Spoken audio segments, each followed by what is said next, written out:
It was from the Cataclysm. I can illuminate the technological tree. This video is purely for entertainment and does not infringe on copyrights or laws. The rights to the novel and image belong to the original author. We do not claim ownership.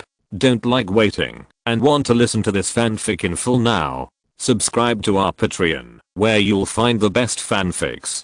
Chapter 201 Medical nanorobots activated. 2 days later, Mr.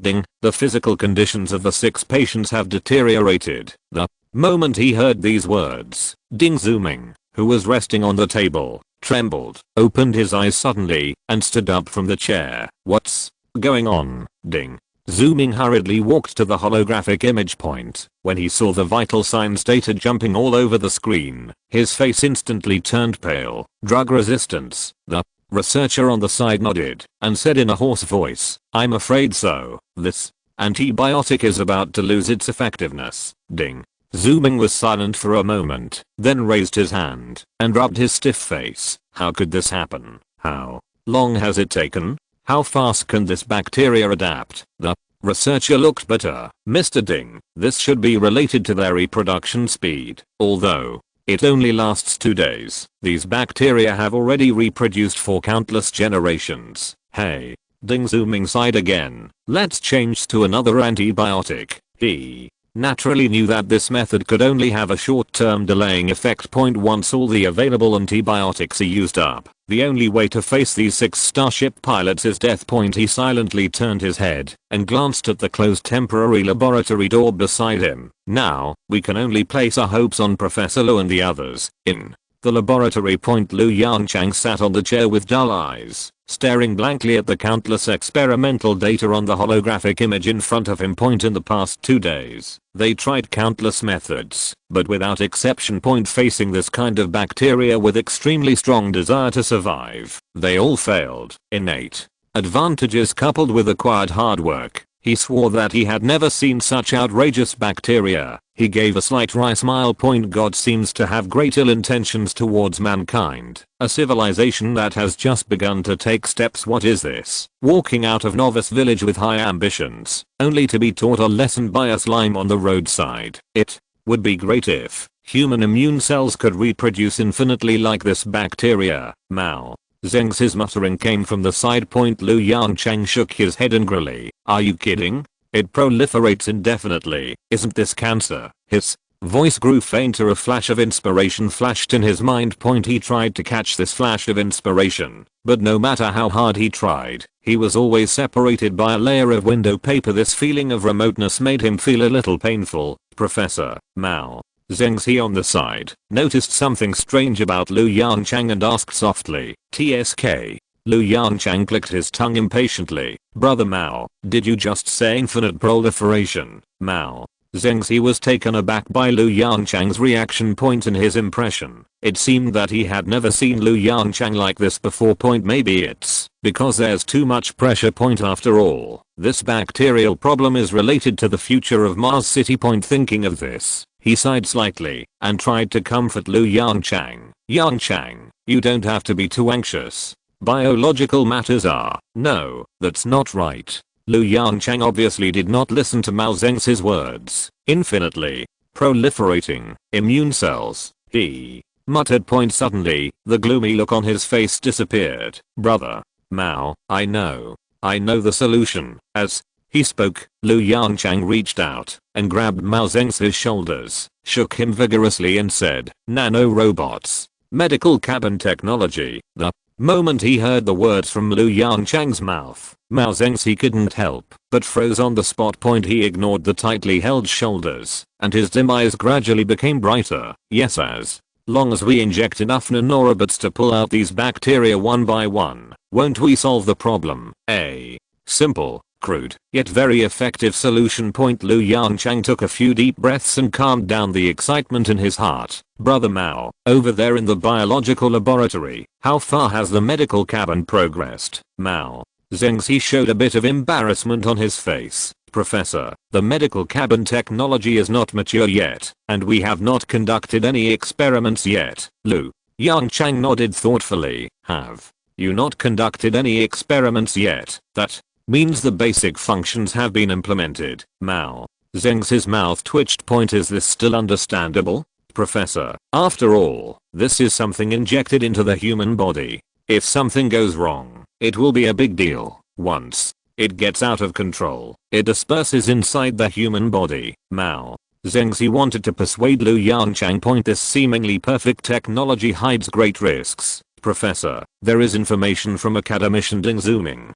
Zero's voice interrupted the argument between the two. The bacteria in Gale Crater have become resistant to the first batch of more effective antibiotics, because the second batch of antibiotics is not effective against Gaelic bacteria. The current physical condition of the 6 Starship pilots is not optimistic. Zero's words directly brought an end to the argument between the two. Zero, get all the medical nanorobots from the biological laboratory, Mao Zengzi said with a wry smile. By the way, open the production line. We may need a lot of medical nanorobots. Seeing LV Yongchang's strange look at him, Mao Zengzi shrugged helplessly. What else is there to argue about? People are almost dead. Let's try it out. LV Yongchang was slightly stunned, then smiled and patted Mao Zengzi's shoulder gently. Brother Mao, don't say that. Think about it. If this succeeds, how much can the development of the medical cabin be accelerated? That would be a great contribution. Mao Zengzi just smiled bitterly and looked in the direction of the biological laboratory in Mars City. I hope so. Zero is very efficient. In just over 10 minutes, the medical nanorobot was transported to port number 10. Outside port number 10, everyone stood in the laboratory, looking at the holographic image in front of them with fear. A thick syringe was filled with a silver-white liquid full of metallic smell. That was trillions of medical nanorobots. Professor? Mao Zengzi subconsciously glanced at LV Yongchang. Zero, start the injection. LV Yongchang spoke up and took on this responsibility. As soon as the words fell, the tube of silver-white medical nanorobot was injected into Bei Yixuan's body. This is also his duty as the captain. He needs to test the role of medical nanorobots for 5 teammates. A few minutes later, Professor, the medical nanorobot has been activated. Zero's voice sounded in the quiet laboratory. PS 3 chapters today. Chapter 200 Into the War Within. Zero's electronic synthesized sound announced the beginning of the war. This war took place inside Bei Yixuan's body.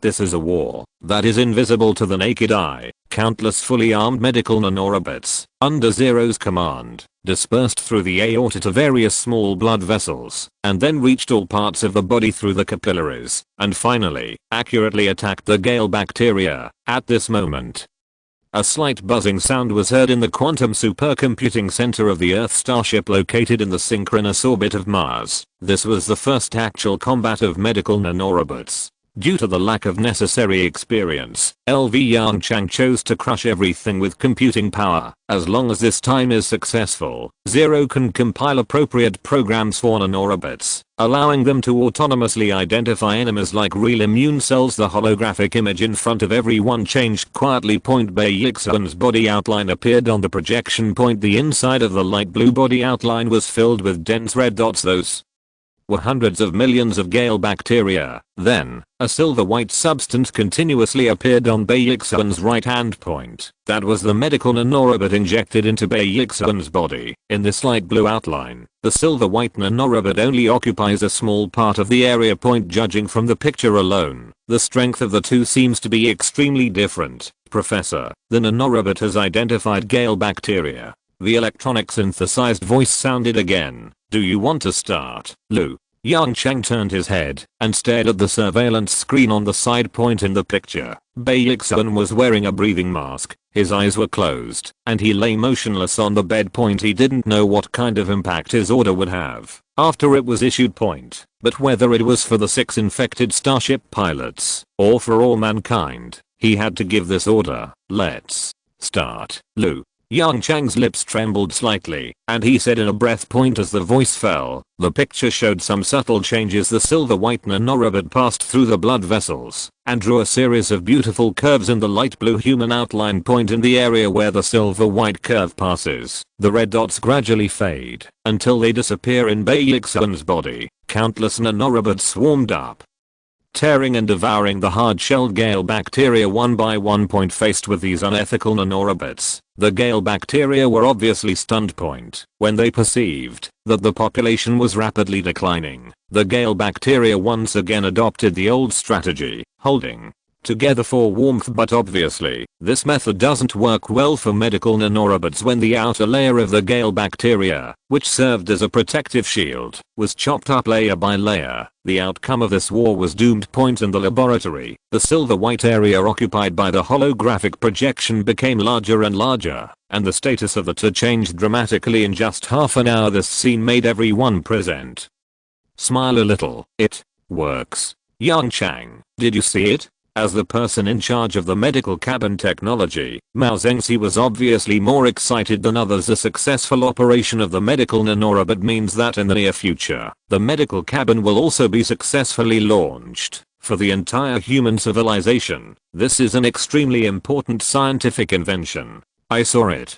LV Yongchang breathed a sigh of relief and sat back in his seat. The crisis was basically resolved. In the vast universe, the threat faced by human civilization has been reduced again. 1 hour later, Professor, the Gale bacteria in Bai Yixun's body have been removed. The electronic synthesized sound sounded in the laboratory, which cheered up everyone. How is his physical condition? LV Yongchang stood up from his chair and asked in a deep voice, did the nanorobot accidentally injure anyone in the process of removing bacteria? LV Yongchang's question also attracted the attention of the rest of the staff in the laboratory. Medicines are 3. Poison. Even the best medicines will inevitably cause slight damage to the human body during the treatment process. Therefore, if medical nanorobots accidentally injure a large number of human cells in the process of removing bacteria, the application scenarios of this technology will be greatly limited. Almost at the moment when LV Yongchang's voice fell, a statistical chart appeared in front of everyone. According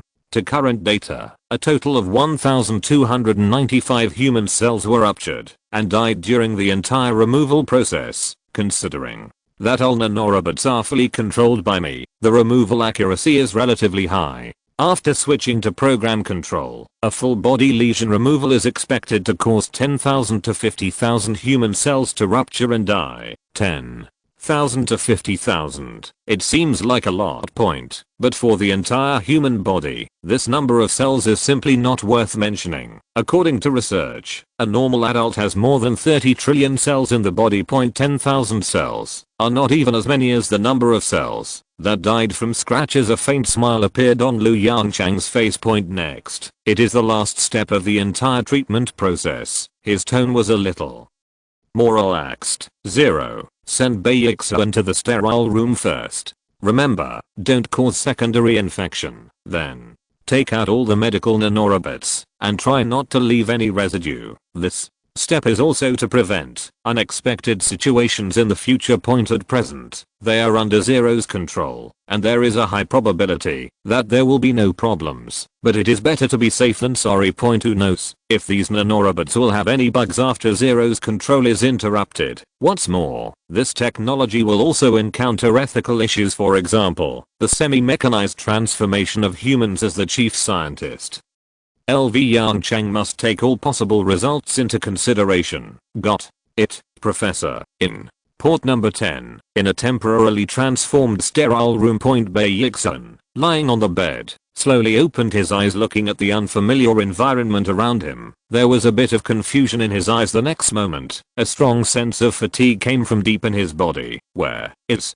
this? The moment he said this, he was startled by his own voice. Very hoarse. The light of the holographic projection generator quietly lit up. Professor Lu, Professor Lu, Bai Yixun shouted in a low voice while looking at the image on the holographic image. How do you feel now? Lu Yongchang smiled gently and explained directly. There are bacteria left over from the ancient times of Mars under the Gale crater. You are all infected. Bai Yixun's expression changed slightly. He remembered, after the emergency call for help, he lost consciousness. Professor, where are my teammates? How are they? The smile on Lu Yongchang's face became even brighter. Thanks to you, they are all out of danger now. If you're listening to this novel on a channel other than Fanfic World, it means they downloaded and uploaded it without effort. We cordially invite you to visit our channel, Mundo Fanfic Novelos. There you'll find the original version of this story and you can explore many other novels of various genres.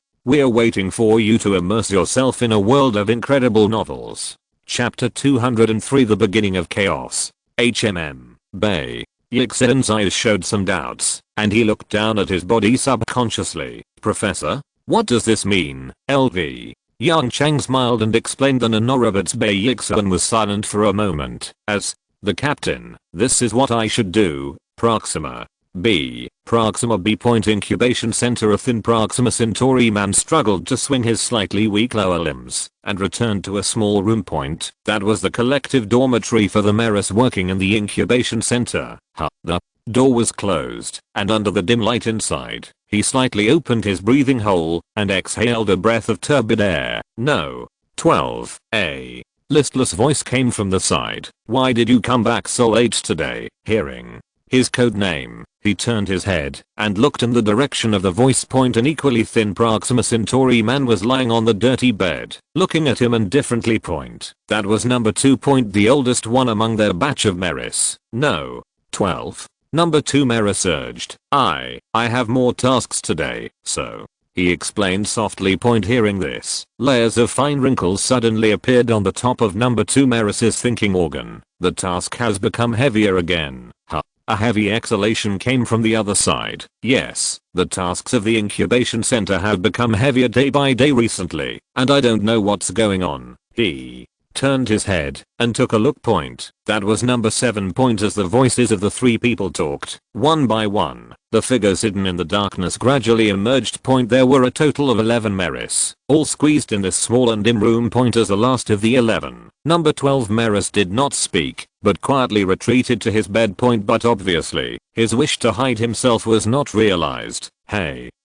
Number 12, you came back the latest today. Did you hear what the adult said? Number 7 asked him in a low voice. Point. The moment he heard this, he felt his thinking organ tremble violently. Involuntarily, he recalled the conversation he heard in the incubation center. No, he said in a quick and shrill voice. Point. No. 7 was startled by his words, and then said in a dissatisfied tone, No, why are you so excited? He didn't say anything, but shrank back towards his bed again. I'm a little tired. I'll rest first. The other 10 Meris ignored him and started chatting again. By the way, do you remember that Atoka? The Atoka who was executed a few years ago? Well, why mention that unlucky guy? Didn't they say that he made a huge mistake in his work? I heard that it had a great impact on our detectors, and he deserved to die. Shh, keep your voice down. I recently heard another story. Tell me about it. I heard that Atoka liked to use an astronomical telescope to observe the stars. When he observed the main star, he found something. After reporting it, Lyle took away his observation results. How is this possible?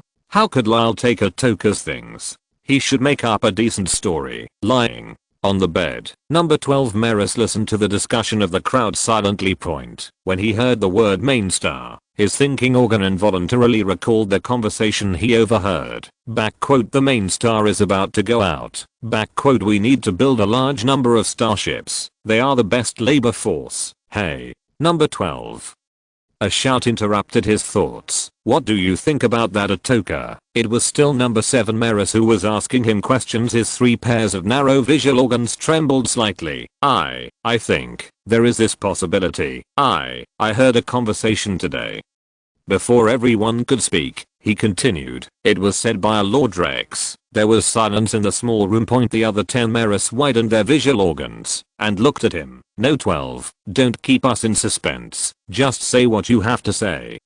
Number 2 Meris said with some dissatisfaction, seeming to be a little impatient. Point. He glanced at the people in front of him, opened his breathing hole, took a deep breath, and explained. Point. There was a dead silence. Point. A few minutes of dead silence. Point. In the whole room, only the breathing sounds of the 11 Meris were left. Point. After a long time, No 7's low voice sounded. No 12.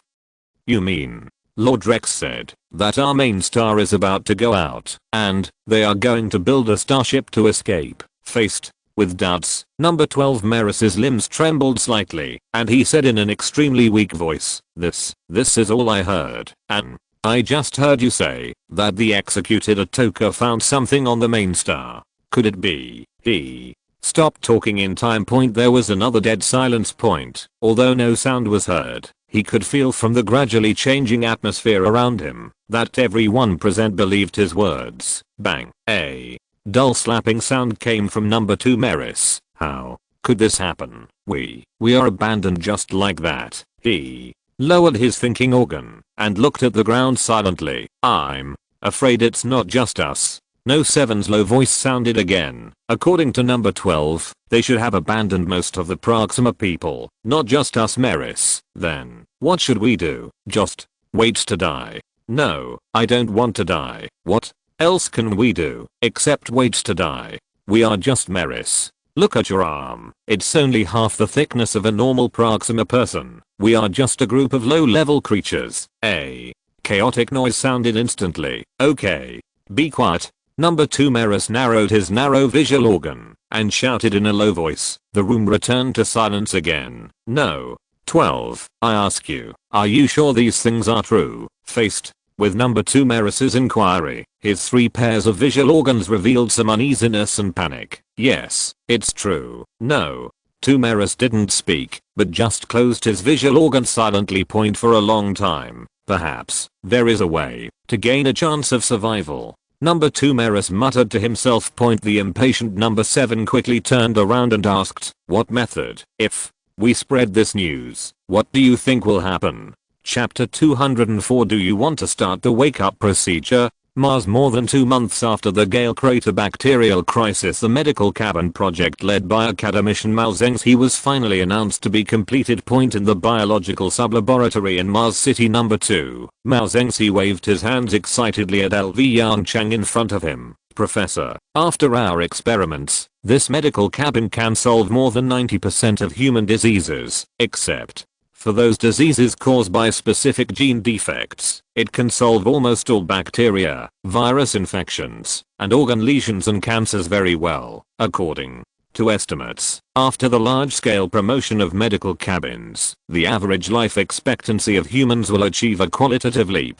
LV Yongchang turned his head to look at the streamlined medical cabin next to him, with a bit of surprise and satisfaction in his eyes. How old is the expected average life expectancy? Conservatively estimated 90 years old. Mao Zedong said firmly, if you add regular full body examinations, the average life expectancy may be increased to more than 95 years old. LV Yongchang's expression was slightly stern. This is the average life expectancy. Don't underestimate the gap of 20 years. 20 years is the time it takes for most humans to master basic scientific knowledge. This means that humans will have more time to pass on and learn knowledge. 0. Notify Mo Ziyang and ask him to bring Mr. Lin here. LV Yongchang's eyes moved and he whispered, it's time for Mr. Lin to wake up. More than 10 minutes later, Professor Lu, the door of the biological sub-laboratory was pushed open, and Mo Ziyang's voice with a bit of expectation in his excitement came from afar. Professor, I brought Mr. Lin here. LV Yongchang and Mao Zedong turned their heads to look at the door at the same time. I saw several mechanical arms carrying an old-fashioned hibernation capsule into the biological sub-laboratory. As for Mo Ziyang, he stood behind the old-fashioned hibernation capsule with an excited look on his face and stretched out his hand to greet LV Yongchang. Seeing the bright smile on Mo Ziyang's face, LV Yongchang also showed a faint smile on his face. When the old-fashioned hibernation capsule passed through the door, Mo Ziyang hurriedly trotted all the way to LV Yongchang's side. He first glanced at the streamlined hibernation chamber next to him, then turned his head to look at the old-fashioned hibernation chamber that looked like a coffin, and the smile on his face was gradually replaced by worry. Professor, can Mr. Lin wake up? Mo Ziyang asked softly. Faced with Mo Ziyang's question, Lu Yongchang slowly shook his head. I don't know. At present, medical nanorobots can only remove lesions inside the human body. If Lu Yongchang stopped talking and did not continue. Mo Ziyang fell into silence. He understood what Lu Yongchang meant. It's very simple. If Mr. Lin's body has reached the point of exhaustion, even if all the cancer cells in his body are removed by nanorobots, Mr. Lin still can't hold on for long. The scenes before Mr. Lin hibernated kept flashing in his mind. Mo Xiang's eyes were slightly red. He took a deep breath and whispered, "Professor, let's try it first, LV." Yongchang naturally noticed Mo Xiang's mood. He raised his hand, patted his shoulder gently, and said again after a moment of silence, "Don't worry, we will try our best to wake Mr. Lin up. We, or humans, will never let down such a hero." As he said, Lu Yongchang winked at Mao Zengzi on the side. "Brother Mao, let's start." After all the deep sea fluid was discharged, the hatch of the old hibernation chamber slowly opened, revealing the pale-faced Lin Hongsheng. The body that had been eroded by lung cancer for a long time looked particularly thin. Because he had not been injected with anti-hibernation hormone, Lin Hongsheng was still in hibernation at this time. Mao Zengzi sighed deeply, stretched out his hand to roll up his sleeves, and picked up Lin Hongsheng, who was covered with light yellow deep sea fluid, without any disgust. The moment he picked up the old man, Mao Zengzi's heart skipped a beat. Light, so light, in his feeling, it seemed that only a skeleton was left of Mr. Lin. His eyes turned red, and he quickly turned around and put the old man into the open medical cabin. "Zero, you will control the nanorobots." LV Yongchang's voice sounded. "Mr. Lin is too weak now. Try to reduce unnecessary damage." Zero's holographic image appeared around everyone. He nodded gently. "Got it, Professor." The door of the medical cabin slowly closed. Under Zero's control, a needle was slowly and firmly inserted into the old man's arm vein. Then, the silver-white nanorobot swarmed into the old man's body through the needle. A weak and thin human body structure diagram emerged in the holographic image above the medical cabin. The silver-white medical nanorobots gradually dispersed to every corner of the human body through the blood vessels. There was silence in the laboratory, and everyone watched the picture silently. More than 10 minutes later, "Professor, the full body check is complete." Ling's voice broke the silence of the laboratory. "How is it?" Before LV Yongchang could speak, Mo Xiang on the side couldn't wait to ask. Ling's simulated image glanced at Mo Xiang and shook his head slowly. "Academician Mo, the situation is not optimistic."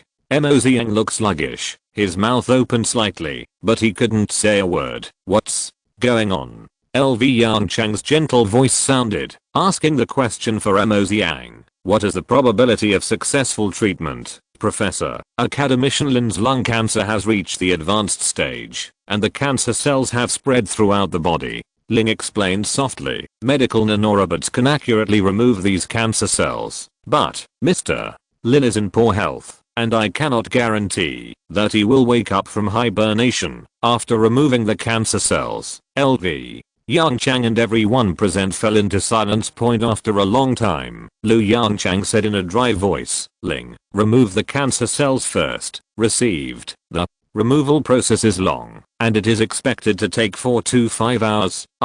In the biological sub-laboratory, Mo Xiang sighed continuously. "Don't worry too much." Lu Yongchang patted Mo Xiang's shoulder reluctantly. "Everything is not over yet. Maybe Mr. Lin has a strong willpower and survived." Mo Xiang smiled bitterly, shook his head, and said nothing. "Others don't know. How can he not know Mr. Lin's condition?" The last bit of time basically overdrew all of Mr. Lin's vitality. In this case, unless a miracle happens. Otherwise, Professor, the cancer cells have been completely removed. Do you want to start the awakening procedure? A holographic image appeared in front of the two, and Zero's voice sounded. LV Yongchang turned his head to look at Mo Xiang and sighed slightly. "How about not awakening it yet and wait until there is better technology later?" Chapter 205 Awakening. Mo Xiang's eyes showed some emotion. "Professor, are there any risks in doing this?" As a scientific researcher, he immediately thought of the risks hidden behind it. Lu Yongchang hesitated for a while and nodded silently. "Yes, and the risk is not small. You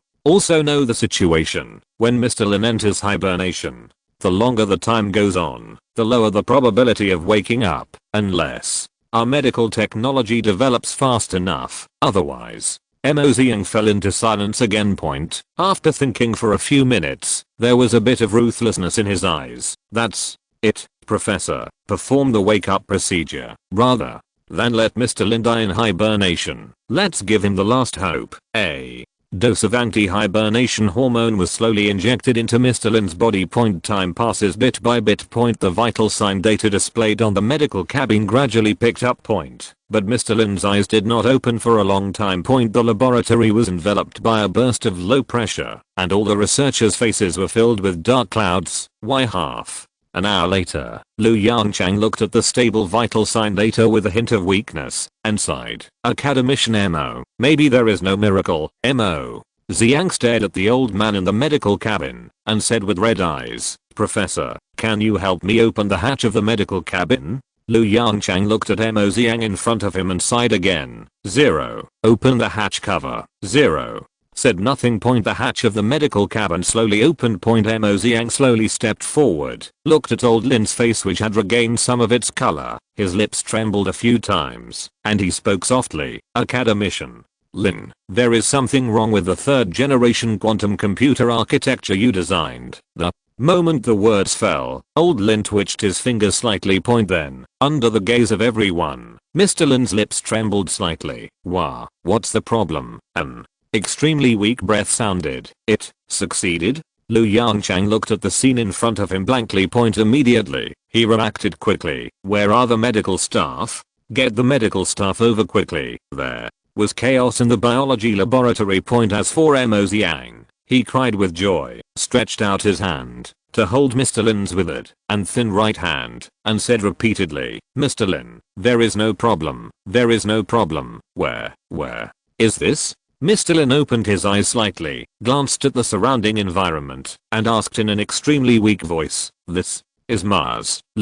Yongchang hurriedly stepped forward, bent down and said softly, Mr. Lin, the Earth is no longer suitable for habitation. We are now on Mars. The architectural method you designed has no problems after practice. Mr. Lin exhaled a long thick breath. Mars. It seems like I didn't get much sleep. With that said, he closed his eyes again. Mo Zhang suddenly became anxious when he saw this scene. Mr. Lin. Mr. Lin. Hold on. The medical staff will be here soon. Boy. Mo. It's so noisy. Old Lin moved his lips again and said in an angry voice, let me rest for a while, old man. The moment they heard this, Mo Zhang and Yongchang were slightly stunned. Immediately, a faint smile appeared on their faces. 1 month after Lin Hongsheng woke up. Yongchang sat in the office, silently looking at the holographic image in front of him. In front of his eyes was a flashing red light. That is the news that some more resource reserves have reached the warning line. Prospecting and mining missions to Mars are ongoing. But unlike Earth,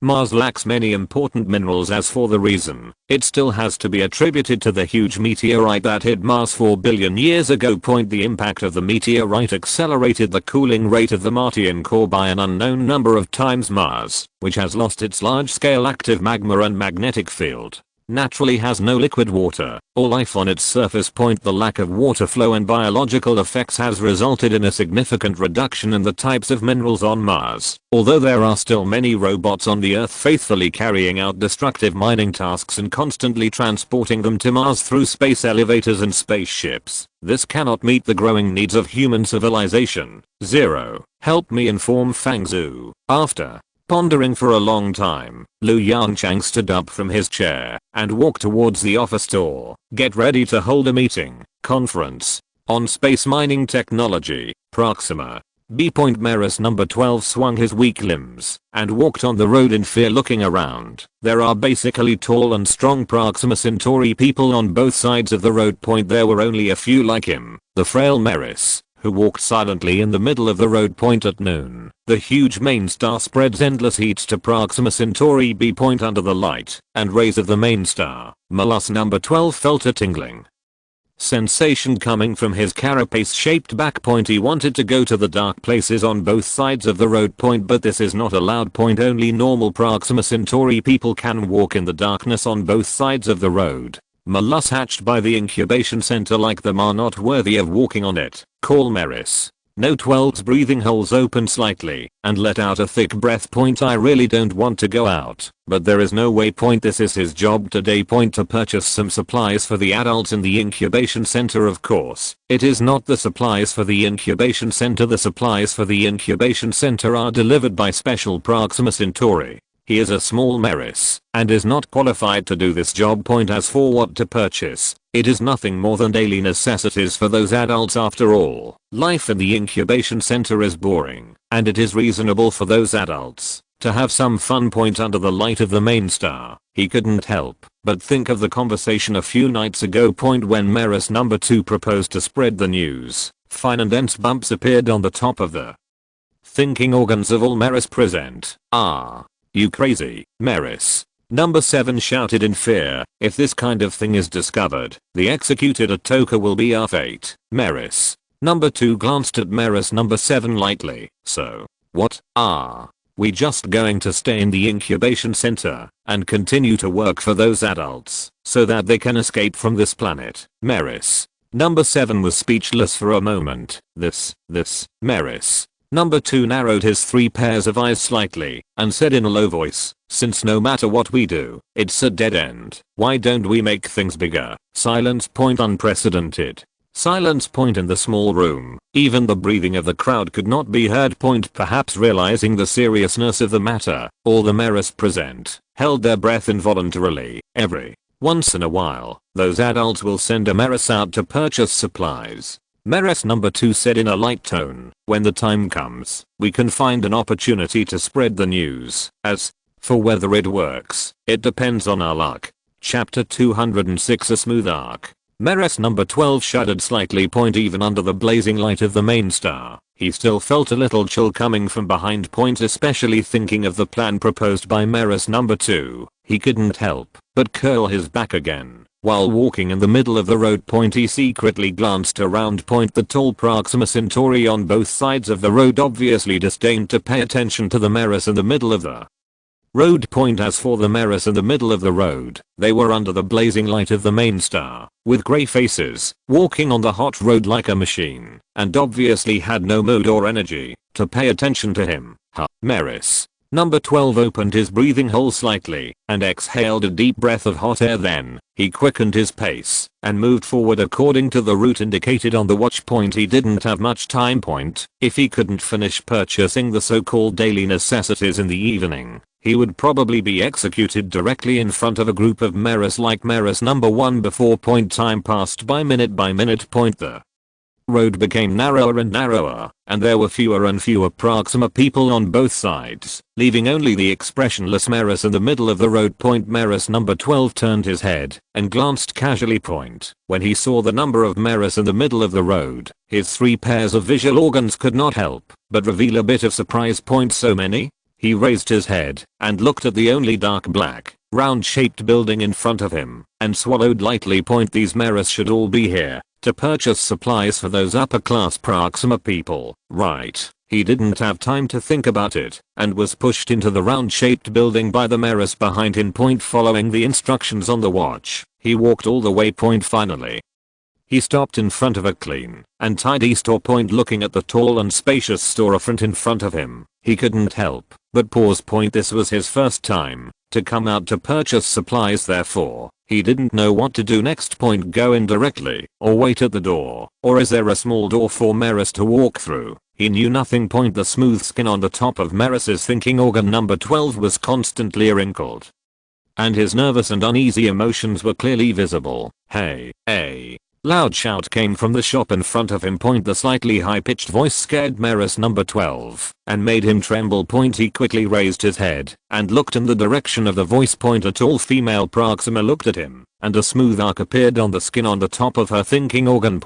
That was the smile of the Proxima. Smile? He was a little at a loss for a moment. Was this smile released to himself or to someone behind him? He subconsciously turned his head and looked behind him. There was no figure. "Hey, it's you," the voice came again, and at the same time, a sound of footsteps came. "Ah, you here to purchase supplies from the incubation center?" The Female Proxima leaned down slightly, and the arc of the top of her thinking organ became more and more obvious. She whispered, "If so, come in.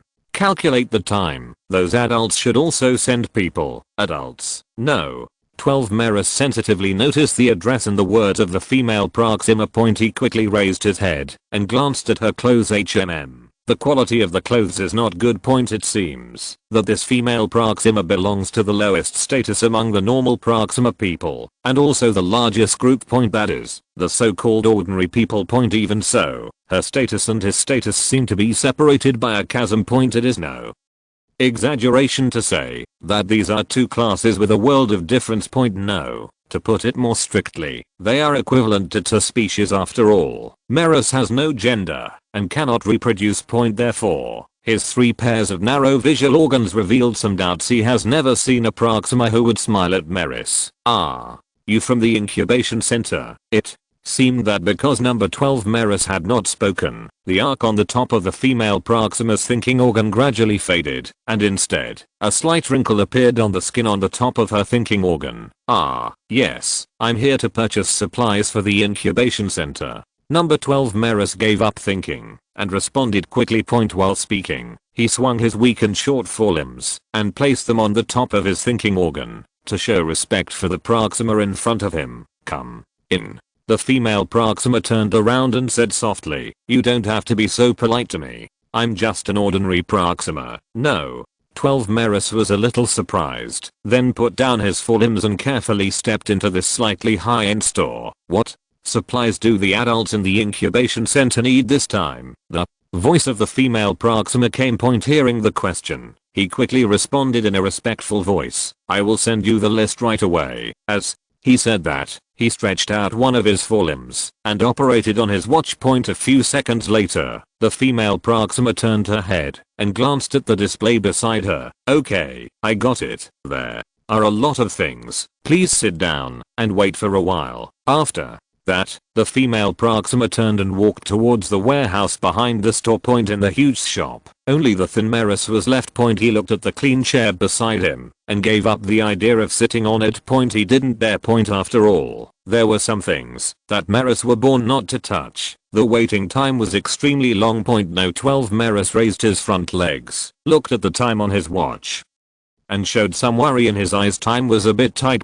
Suddenly, a conversation came from the warehouse behind the shop. "Is Merus from the incubation center here to purchase supplies again?" "Yes, he's waiting outside now." "You left him alone outside?" "That's Merus." "What's wrong with Merus? Aren't they all Proxima Centauri?" "You. How many times have I told you? Merus is the lowest. They don't even deserve to be called Proxima Centauri." "Okay, you don't need to argue with me. Go out and take a good look at that Merus." "Oh, okay." The conversation stopped abruptly. Then, there was a series of footsteps getting closer and closer. Merus number 12 slightly opened his breathing hole and exhaled a breath of foul air. Should he be driven away? That's right.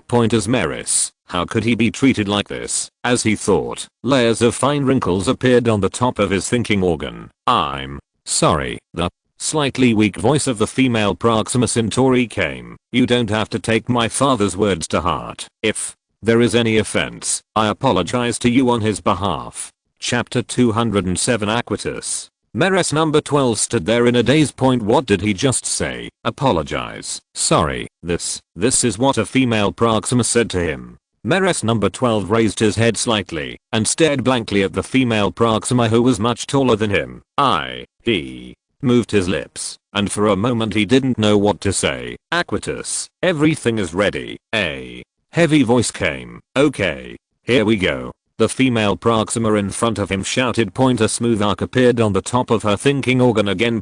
Then, she turned around and walked towards the warehouse again. Merus number 12 stared at her back in a daze. Aquitus, this should be her name, right? Unlike Merus, real Proxima usually has his own name. As he thought, he walked silently towards the store door. Her father should come out later, and he didn't want to cause trouble for her. Just smile at those two. He hoped she could survive the future disaster. A few minutes later, two tall Proxima Centauri walked out of the warehouse point. When the female Proxima Centauri named Aquitas saw Meris number 12 standing at the door of the store consciously, she could not help but stand there in a daze. Aquitas, a heavy voice came from the taller male Proxima Centauri. It's the Meris at the door of the store. Right. Aquitas nodded slightly, followed the male Proxima Centauri, and slowly walked towards the door of the store. Here you go. The male Proxima threw two large bags in front of Meris unhappily. Now that everything is ready, you can go. Meris. Number 12 once again placed his forelimbs on top of his thinking organ to express his respect. Thank you. By the way. The male Proxima looked at the figure of Meris number 12, then looked at the two huge bags on the side, and pointed nonchalantly to the side of the store. There are transport tools over there. You can use them. Just remember to send them back next time. Meris. Number 12 was stunned again. A few seconds later. Thank you. He hesitated and walked towards the transport tools on the side. It was a simple cart. But even so, this trailer helped him a lot. He struggled to put the two bags on the cart one by one. When he was about to leave, his 3 pairs of visual organs showed some struggle. Just leave like this. No. He loosened his short forelimbs and ran back to the store. The male Proxima's visual organ narrowed up immediately. Meris, what else do you want to do? He felt the hostility of the male Proxima in front of him. Even so, he put his forelimbs on the top of his thinking organ and said in an extremely respectful tone, please don't misunderstand. To express my gratitude, I want to tell you something. This is what I heard at the incubation center. Number 12 Meris roughly explained the whole thing and then added, it was said by Lord Rex. He turned his head and glanced at Aquitas and said again, if, in the future, this really happens, I hope you can survive. After that, he turned and walked towards the cart on the side. With this cart, he had more time. All of a sudden, he had enough time to convey this message to every Meris. Wait. A heavy shout came from behind. That Meris. Wait. No. 12 Meris stopped and turned his head in surprise. Respected sir, you put your things aside and come in to talk. The male Proxima said in a deep voice. What's your name? Faced with the question from the male Proxima, he fell into a brief silence. I don't have a name. You can call me number 12. No. 12. The male Proxima nodded thoughtfully. Why do you tell us this? While asking, the male Proxima stared at number 12 Meris, trying to find traces of lying from his expression. Obviously, he failed. No. 12 Meris looked very natural, without any panic. He said in a respectful and natural tone, in fact, according to our plan, this news will only spread among Meris, but your attitude towards me makes me feel that this should be told to you. I don't know what this feels like, but I have never felt this way since I was born with memories. Thank you. Aquitas looked at his father. The male Proxima sighed deeply. Is this really true? Is there any evidence? There was a bit of confusion in his visual organs. Evidence. He didn't know what evidence was, nor what could be used as evidence. When he consciously remembered those conversations, he had surpassed most of the Meris. I can guarantee that this is the conversation I heard. Hearing this, Aquitas glanced at his father beside him with some concern. The male Proxima Centauri didn't speak. He just sat quietly on the chair thinking about something. Time passed by minute. After a long time, the male Proxima Centauri opened his breathing hole and blew out a breath of hot breath. On the 12th, I can tell you clearly, if you just tell all of Meris this news, it won't do anything. Malus number 12 looked blankly at the two Proxima Centauri people in front of him. His mind was a little confused. Seeing such a scene, the male Proxima Centauri sighed slightly. You probably didn't come up with this plan, right? Seeing that number 12 confirmed his statement, the male Proxima Centauri nodded slightly. It is not easy for you, Malus, to come up with such a plan. You can go back and tell your companions. Next, I will spread the news to all Proxima Centauri people. Only by combining everyone's efforts can we have a chance of survival. You have no idea about the power in the hands of those adults. As He said that. The male Proxima Centauri's eyes became dim. Maris number 12 nodded in understanding. He didn't know whether it was right or wrong for things to turn out this way. But since these two Proxima Centauri people who were kind to him said so, as a Maris, he naturally had no choice but to believe them. Alright, it's almost time. You should go back and hand in the task, Aquitus. On the side, said softly. Hearing this, Maris number 12 was startled and quickly looked down at his watch. The moment he saw the time, a hint of panic suddenly appeared in his visual organs. Don't worry, the male Proxima Centauri said softly. Aquitus, please send number 12 back. Remember, don't send it to the entrance of the incubation center. Try to stay as far away as possible. Chapter 208 Mining Problems. Mars. Inside the Mars City conference room. A white-haired academician and professor sat upright around the conference table. Directly in front of the conference table, a huge holographic image unfolded. On it, there are several large Chinese characters. Space. Mining technology. Yongchang was sitting at the head of the table, his eyes slowly sweeping over the people in front of him, and a hint of emotion flashed in his eyes. Different from previous projects, this space mining project involves many disciplines, so there are many new faces in the conference room. Professor Lu, a voice with a somewhat strange pronunciation sounded. Lu Yongchang turned his head and looked in the direction of the sound. An old man with white hair and typical Western features sat on a chair and looked at him quietly. That was Professor Leonard from the original United States. If he remembered correctly, Professor Leonard should specialize in space mining projects. Professor Leonard? Lu Yongchang smiled friendly and asked softly, do you have anything to say, Professor? Leonard nodded seriously, picked up the microphone on the side, and coughed lightly. The originally noisy conference room became quiet. Everyone's eyes turned towards Professor Leonard. Professor Lu, according to my previous research, there are many difficulties in space mining projects. Leonard said word by word in less standard Mandarin. After speaking, he looked at Lu Yongchang with some anxiety. This is his first time working with Professor Lu. Leonard was a little worried that, if he said this, he would offend the chief scientist of the People's Federation. Lu Yongchang chuckled, nodded and said, go on. Seeing Lu Yongchang's reaction, the look on Leonard's face suddenly relaxed a lot. Professor, although we have experience in lunar mining, there is a huge difference between the two.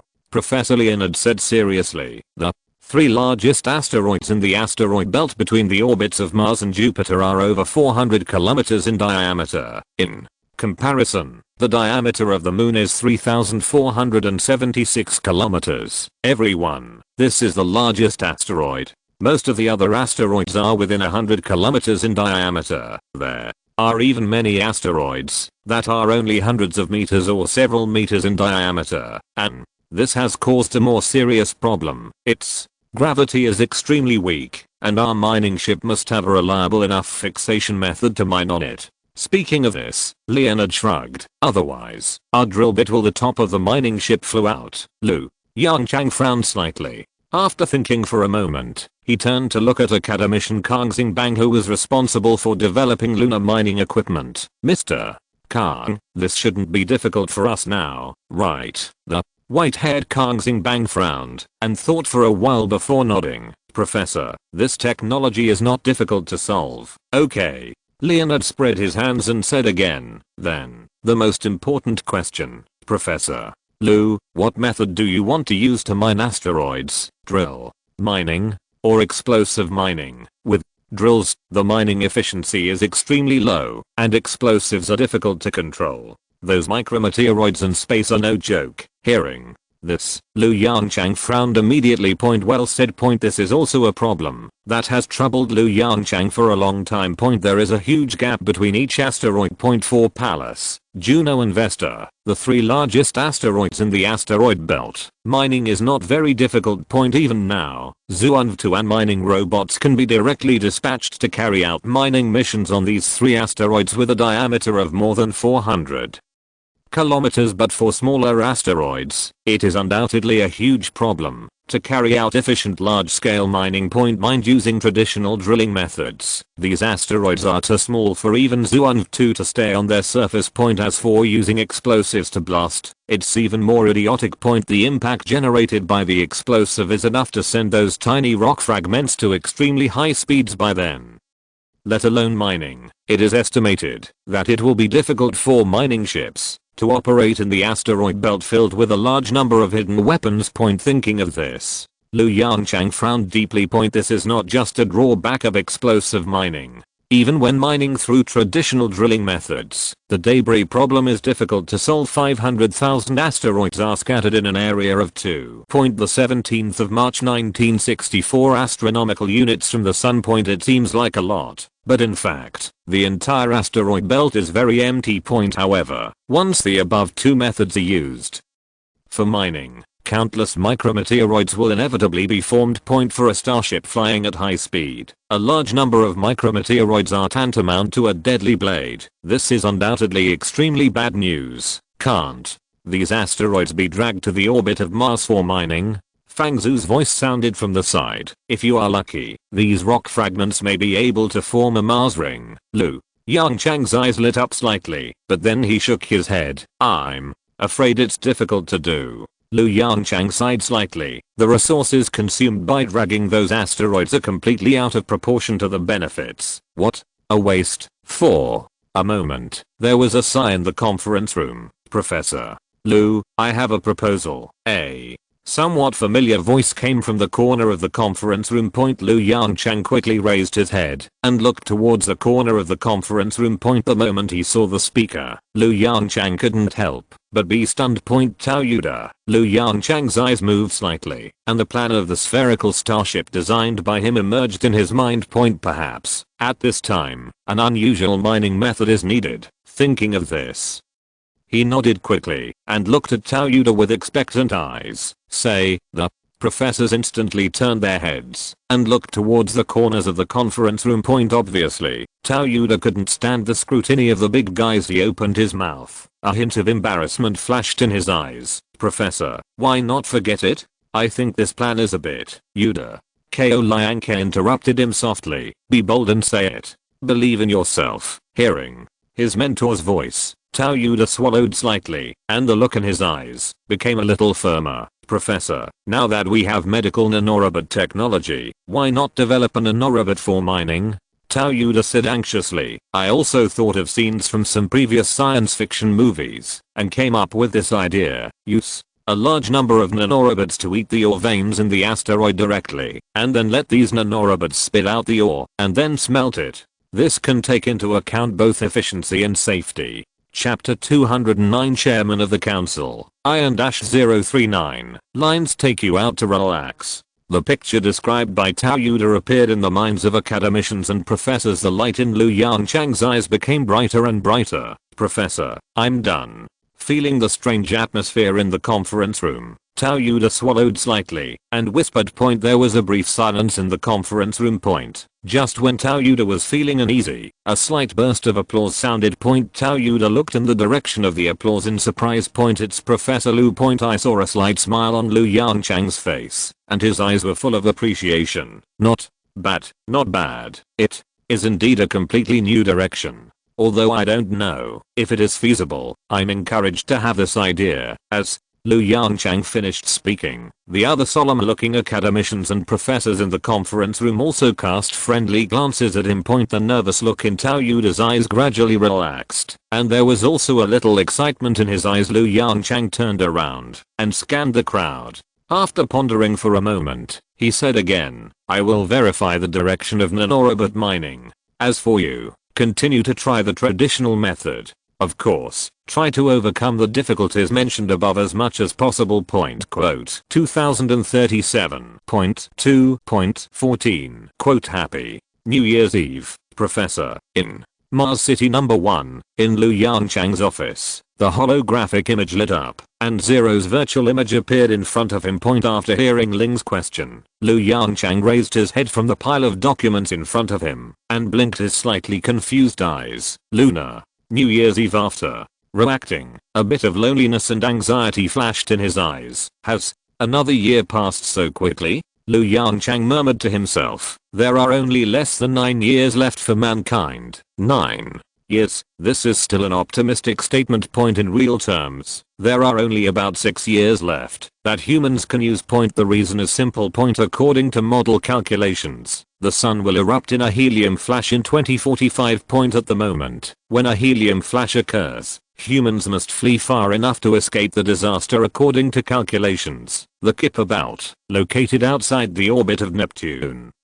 is a safe area. Point. Therefore, the destination of the 308 illuminate starships carrying 3.8 billion humans is the cold Kuiper belt. As a result, including the time for stockpiling supplies and interstellar navigation, the time left for mankind to develop technology and build interstellar spacecraft is only the last 6 years. 6 years. Yongchang murmured to himself, with a hint of sadness flashing through his eyes again. Professor, there is good news. Ling seemed to be aware of Yongchang's bad mood, and quickly said, there is news from the escape fleet. None of the 308 Eluan Type I starships malfunctioned, and all personnel arrived in the Kuiper belt. Now, these 380 starships have entered standby mode, and can be awakened again at any time.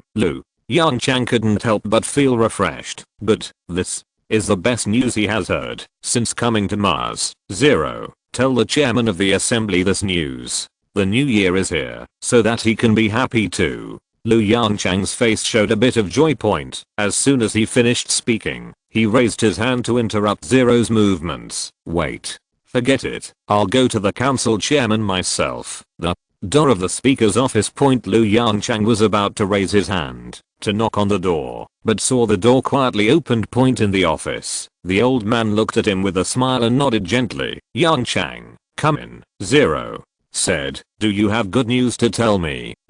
Yongchang was stunned for a moment, then lightly glared at the holographic image on the side. Ha ha ha ha. Seemingly seeing Yongchang's little movements, the old man clapped his hands and laughed. Yongchang, is there a breakthrough in mining nanorobot technology? Hearing this question, the corners of Yongchang's mouth twitched, and the expression on his face suddenly dimmed. Point. Seeing Yongchang's expression change instantly, the old man sighed slightly. Not successful yet? He asked softly. Hey. Yongchang sighed deeply and shook his head slowly, with a bit of confusion in his eyes. There is a difficulty that I can't break through. It feels like I'm stuck in a dead end. The old man was silent for a while. Point. Then he stretched out his hand on the desk in front of him and said, let's go. Go? Yongchang looked at the old man blankly. Where are you going? Go outside. The old man's eyes became softer. Since arriving on Mars, I haven't seen you leave the laboratory or office. Scientific research is not done behind closed doors. You have to go out to change your mood occasionally, right? As he spoke, the old man stretched out his dry but extremely warm palm, grabbed Yongchang's arm, and pulled him towards the door without any explanation. Point. Faced with the stubborn actions of the chairman of the parliament, Yongchang had no choice but to smile bitterly, relax, and walk slowly behind the old man. Point. Mars City Port 1. Yongchang couldn't help but froze in place as he looked at the congressman who expertly put on his space suit. President, you. The old man's face was full of smiles. What? Surprised. Although this Mars city is big compared with the Earth, you can't see the sky and it's too depressing. The old man's eyes showed a bit of nostalgia. Therefore, in more than a year, these scientific researchers came up with the idea a way to relieve stress and relax. Then the old man pointed to the hatch. Although Mars is not as good as the Earth, at least you can see the scenery, especially in recent times. LV. Yongchang's eyes showed some doubts. Scenery? Recently? What beautiful scenery can there be on Mars? The old man ignored LV Yongchang's words and just pointed to the spacesuit beside him. Here, put it on first. Looking at the persistent expression on the face of the chairman of the parliament, LV Yongchang had to swallow the words of resistance in his mouth and reluctantly reached out to grab the spacesuit beside him. More than 10 minutes later, looking at the fully armed LV Yongchang behind the mask, the old man showed a satisfied smile on his face. Let's go. I'll take you out to relax. The old man skillfully operated the radio in the spacesuit and spoke to LV Yongchang using the team radio point. Then he pressed a button on the side. The pressure has been balanced. As the prompt sounded, the green indicator light indicating safety lit up on the hatch of the airlock point. The old man refused LV Yongchang's help and turned the last hatch of the airlock with great effort. No need for help. I told you, I'm taking you out to relax, the old man said cheerfully while turning the hatch. Just enjoy it. Looking at the old man's slightly thin back, LV Yongchang couldn't help but fall into silence. The hatch opened quietly. A stream of red Mars dust blew into the airlock with the breeze, gently hitting the masks of the two people. If you're listening to this novel on a channel other than Fanfic World, it means they downloaded and uploaded it without effort. We cordially invite you to visit our channel, Mundo Fanfic Novelos. There you'll find the original version of this story and you can explore many other novels of various genres. We're waiting for you to immerse yourself in a world of incredible novels. Chapter 210, Resurrection of Mars. At this time, the sun had just set and the night of Mars had already arrived. But outside the city of Mars, the lights were bright. Rows of high-power street lamps illuminated this barren land, as if it were daytime. LV Yongchang looked up. At the end of his sight, there was still a deep darkness. When he saw the picture of street lamps and red dust, LV Yongchang couldn't help holding his breath. How is it? The elderly voice of the counselor came from the radio. I didn't lie to you. This place has long been recognized as a relaxation area. I guess only you, the chief scientist, don't know. LV Yongchang turned his head and glanced around, slowly exhaling a breath of turbid air, perhaps because he had stayed in the city of Mars for too long. When he suddenly saw this vast world, LV Yongchang felt that his whole body suddenly relaxed. The heavy feeling that had been pressing on his heart also faded a lot. He felt that his stiff brain began to move slowly. That's enough. Is it time to go back? He turned his head and looked at the old man wrapped in a spacesuit. His lips moved slightly. Before he could speak, the chairman had reached out and grabbed his arm tightly. Follow me. I want to show you more than just this wild scene. After saying that, the old man dragged LV Yongchang towards a hill beside him. It was a small meteorite crater walking on the sloping earth slope. LV Yongchang's eyes showed some doubts. Chairman? LV Yongchang asked tentatively in a low voice. No response. There were only some slight breathing sounds and electric current sounds on the radio. Obviously, the chairman was not going to explain anything to him at this time. LV Yongchang, who was following behind the old man, had a bitter smile on his face, and he didn't know what the chairman was going to take him to see. He put aside his doubts and followed the old man silently, thinking about the problem that had troubled him for a long time in his mind. We're here. The old man's voice came from the radio again. LV Yongchang, who had been thinking silently with his head down, suddenly raised his head. His eyes suddenly widened.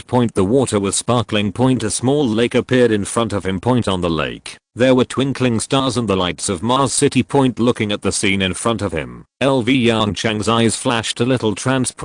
If it weren't for the red soil around him reminding him all the time, he would even think that he had traveled back to the old Earth again. This lake slowly appeared more than a month ago. The old man's voice sounded again. At first, the soil was just a little wet, and we didn't care much, but who knew that as time went on, it slowly accumulated into a small lake. It's the underground ice layer starting to melt. LV Yongchang was silent for a while and asked softly. The old man nodded silently. After the sun began to become a red giant, the surface temperature of Mars continued to rise. The underground ice in this crater also began to melt gradually and finally formed this lake. That's what the researchers told me. The old man shrugged and added, I don't know about this either. I just know that this is a good tourist attraction. A faint smile appeared on the corner of LV Yongchang's mouth. Then he thought of a question. Have they tested the biological conditions? Will there be any harm? The old man waved his hand and said with a smile, don't worry, they have all been tested. Since the Gale bacteria incident, the disinfection measures in Mars City have been strengthened a lot. With the medical nanorobots, these microorganisms will not be brought back under normal circumstances. Not to mention, Zero is always monitoring this area. Hearing this, LV Yongchang breathed a sigh of relief and looked up at the lake again. Suddenly, his eyes moved slightly. He seemed to see something by the lake. Chairman? LV Yongchang frowned slightly and pointed to a shadow in the distance. Do you see that? The old man's laughter came from the team's radio. LV Yongchang frowned even deeper. Did he see it wrong? Just as he was struggling, the old man's voice sounded again. You finally found it, LV. Yongchang's eyes were more suspicious. The old man did not give an answer, but walked towards the small lake silently. LV Yongchang, who was afraid of accidents, hurriedly stepped forward to catch up with the old man. As the distance got closer, LV Yongchang gradually discovered the true face of the circular shadow. A plant.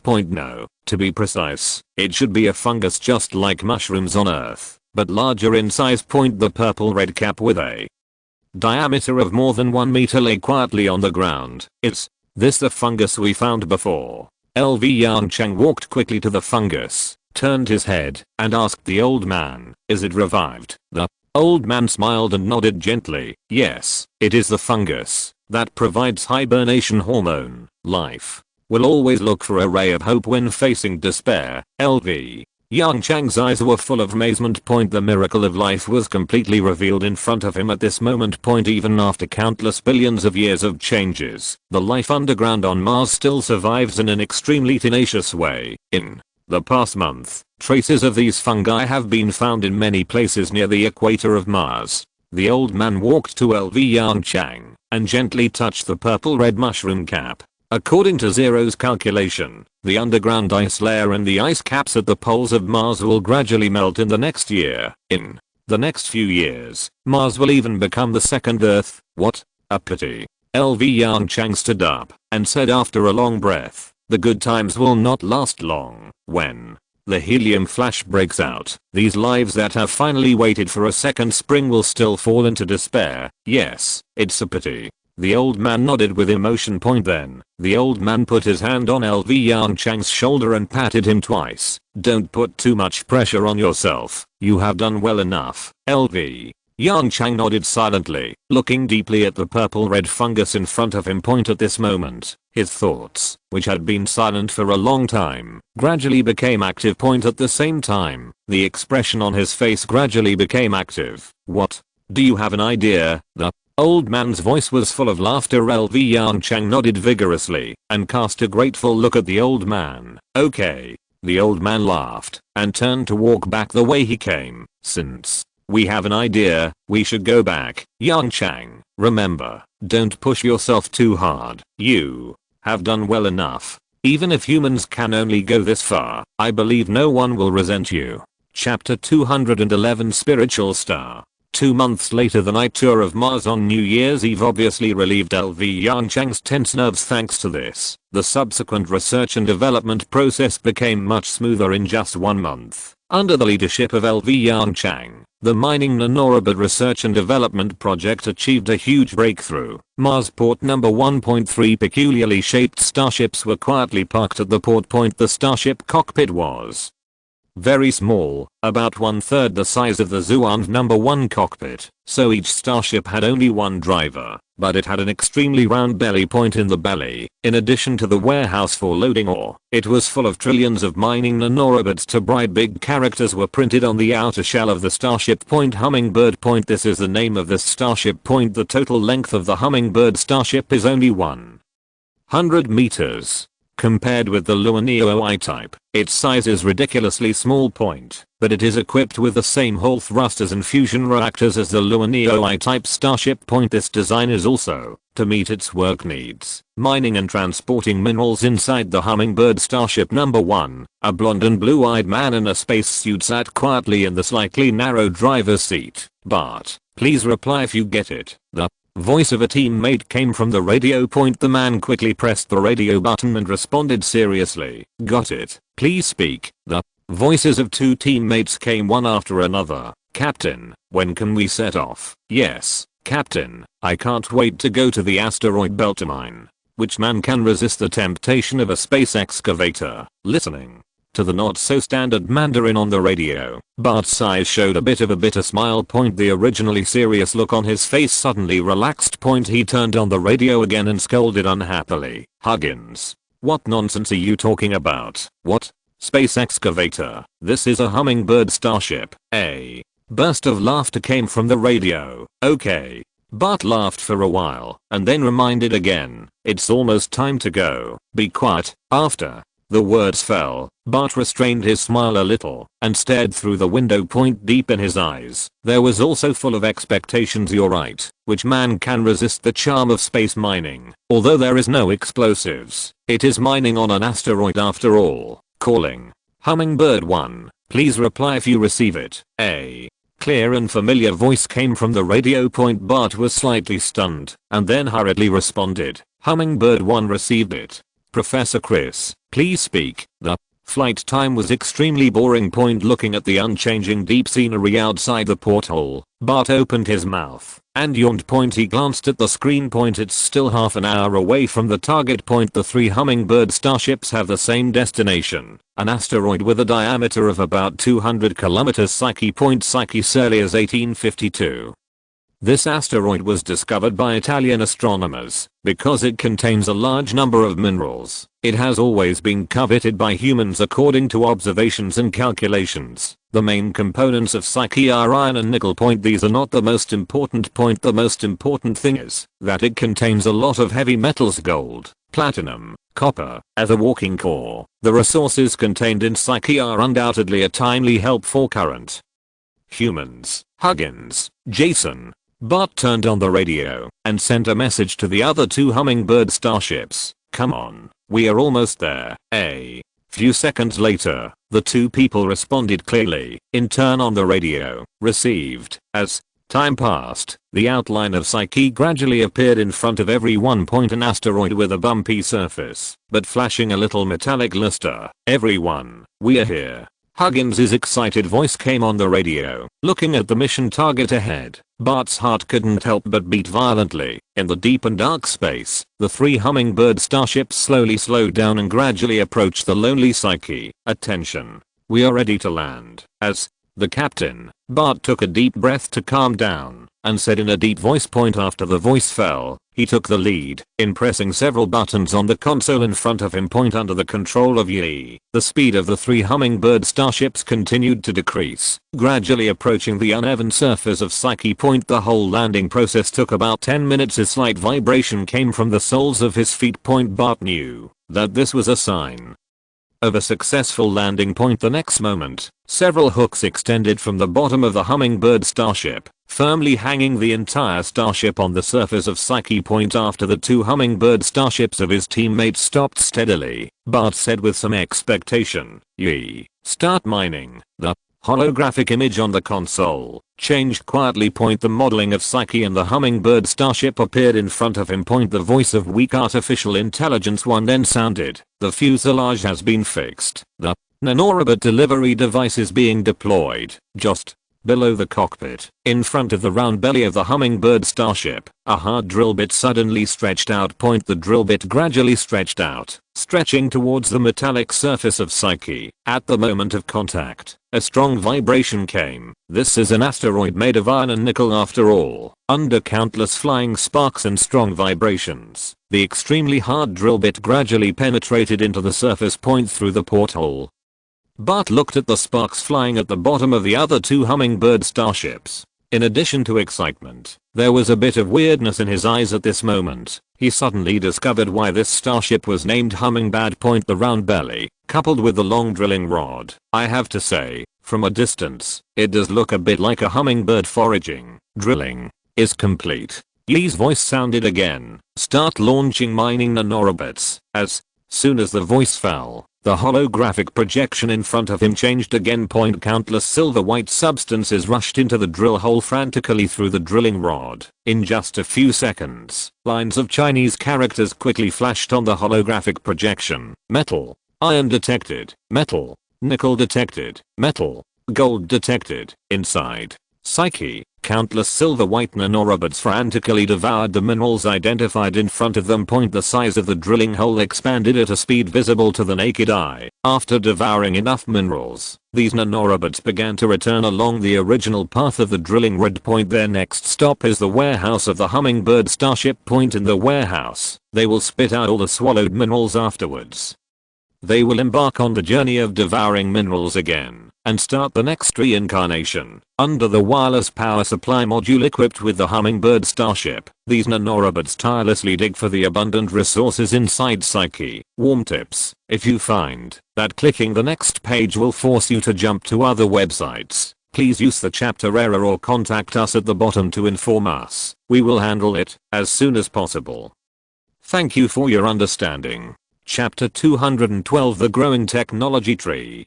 Through the footage from the camera, Bart clearly saw that in the starship warehouse, with the efforts of countless mining nanorobots, a pile of objects with a silvery white metallic luster were slowly taking shape. The surface of the silver white object is still shining with golden light. These are pure heavy metals from within the spirit god star. Bart looked at the scene in front of him with excitement. Suddenly, Professor Chris's clear voice came from the starship radio. Call Hummingbird number 1. Call Hummingbird number 1. Please answer when you receive it. Bart instantly woke up from the mining scene in front of him. A somewhat embarrassed smile appeared on his face. Too bad. I was so engrossed in watching it that I forgot to report my work for a while. He quickly pressed the radio switch and responded quickly. Hummingbird number 1 received. Professor Chris, the mining nanorobot is operating normally. Mars City number 2, Command Center. Professor Chris stood on the podium anxiously, reaching out to wipe the sweat from his forehead. Even though the temperature in the command center was at the most comfortable temperature under zero control, he still felt a little hot. There is no other reason. A famous boss was sitting nearby, staring at him. Professor Liu Yongchang, chairman of the assembly. It can be said that the trial operation of the Hummingbird mining ship attracted the attention of most high-level officials in Mars City. This is related to a series of plans for the future of mankind. What about breaking out of the solar system and colonizing Proxima Centauri without sufficient mineral resources? All this would be empty talk. After all, without resources, they simply cannot build a super large starship capable of traveling across star systems. As the former head of NASA's Mars Pathfinder program, Professor Chris is actually a scientific researcher who has held important responsibilities, but the burden this time is really big. While looking at the 3 Hummingbird starships that were motionless after arriving at their destination on the holographic image in front of him, he kept reaching out to wipe the sweat on his forehead. Hiss. Professor Chris glanced at Liu Yongchang and said to himself with an uneasy look on his face, why hasn't the news come back? Calculate the time. It should be enough. Liu Yongchang didn't speak, just sat quietly in his seat, eyes closed, facing him calmly. But this attitude undoubtedly increased the pressure on Professor Chris. He reached out to wipe his sweat more frequently. While he glanced at Liu Yongchang from the corner of his eye, he sighed with a wry smile in his heart. When the People's League was not yet established, he regarded Liu Yongchang as his old enemy. The dispute between the United States and Xirin, the aerospace field, was started by Liu Yongchang. But now, looking at Liu Yongchang, who was sitting in the seat far away, exuding a strong oppressive aura even with his eyes closed, Professor Chris felt even more bitter in his heart. He couldn't help but whisper in his heart to complain about the 3 starship pilots. I don't know what I'm doing. It has been more than 20 minutes since we arrived at Spirit Star, and I'm so stunned that I can't even fart. As for proactively asking about the mining progress, Professor Chris glanced at Liu Yongchang and gave up the idea. He didn't want to be labeled as an impatient person. After all, this experiment of the Hummingbird mining ship was also the ladder for Chris to climb up. As for Liu Yongchang, at this moment, he did not care about the experimental progress of Professor Chris and the Hummingbird mining ship. While everyone was waiting, his consciousness had come to the technology tree space again. Against the fluorescent green background, a tree-like figure flashing with crystal white light came into viewpoint as time goes by. The technology tree of this first level civilization becomes more and more full. The technology tree that originally had only a trunk now has countless small branches extending out. Those are all subsidiary technologies of first level civilization. With the main technologies already in place, it is only a matter of time before these detailed technologies are completed. On Lu Yongchang frowned and looked to the upper left of the technology tree. There is a relatively large vacancy over there. It corresponds just below the energy weapon technology of the second level civilization. Lu Yongchang focused his attention on the empty space. After a short wait, some realization flashed through his mind. He slowly opened his eyes, revealing some thoughts deep in his eyes. Yongchang, will something happen to the hummingbird starship? A slight questioning voice came from the parliament chairperson. Lu Yongchang was stunned and looked in the direction of Professor Chris. He was sweating profusely, looking at the holographic image in front of him, like an ant on a hot pot. Professor Chris. Lu Yongchang glanced at the time, frowned slightly, and shouted, "Here, here." Suddenly hearing Lu Yongchang's voice, Professor Chris' expression changed slightly, and he responded with a hint of panic in his tone. "Professor, don't worry." A gentle smile appeared on Lu Yongchang's face, and he said softly, "Ask them. I guess I forgot, because I was busy with mining." Okay. Facing Lu Yongchang's gentle expression, Professor Chris' anxiety gradually eased a bit. He cleared his throat and sent a question to Bart and others who were far away in the asteroid belt. At the same time, the counselor turned his head and frowned slightly and said, "Yongchang, why does Chris look a little unreliable? I remember that the Pathfinder project he was in charge of also had problems, right?" LV. Yongchang was stunned for a moment, and then a deep smile appeared on his face. "Speaker, don't worry, we should let them deal with such trivial matters, just as training talents." The smile on the corners of Lu Yongchang's mouth became more and more intense. "With the existence of Zero, there will be no big problems." The counselor understood and nodded silently. "By the way, after the mining project is successful, we should start preparing for the research and development of interstellar starships, right?"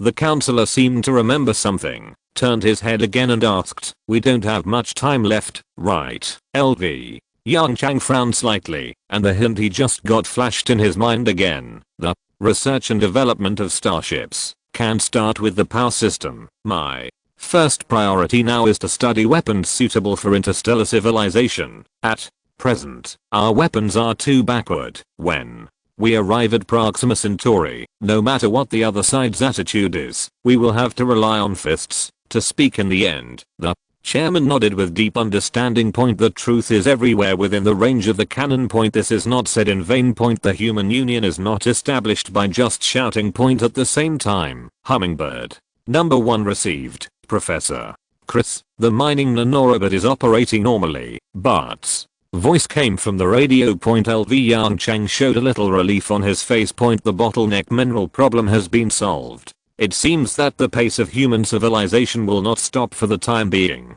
Chapter 213. Changes in Proxima Centauri. Proxima B. Time flies. Half a year has passed since the last time I went out to purchase supplies. No 12 Meris stayed by his bed with an anxious look. Inside the dormitory, the atmosphere was gloomy. "No. 12, are you sure that the two Proxima people are really trustworthy?" The voice of number 2 Meris broke the silence inside the dormitory.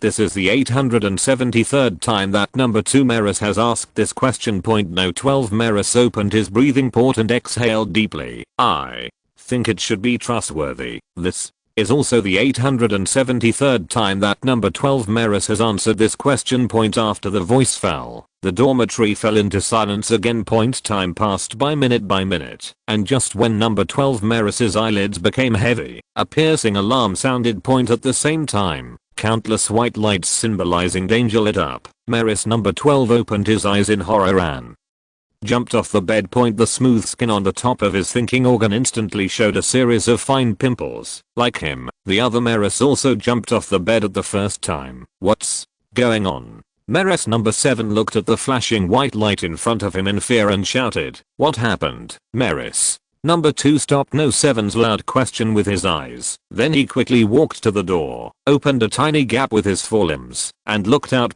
Dazzling white light and violent explosions. Bang. He closed the door and looked at his companions in horror. Out. Something big has happened. Late at night. Outside the incubation center, one by one, the strong Proxima Centauri gradually gathered. As time passed slowly, more and more Proxima Centauri gathered outside the incubation center with the help of several Proxima people working in information. The surveillance measures outside the incubation center did not detect their presence. As organizers, Aquitas and her father Levy stood at the front.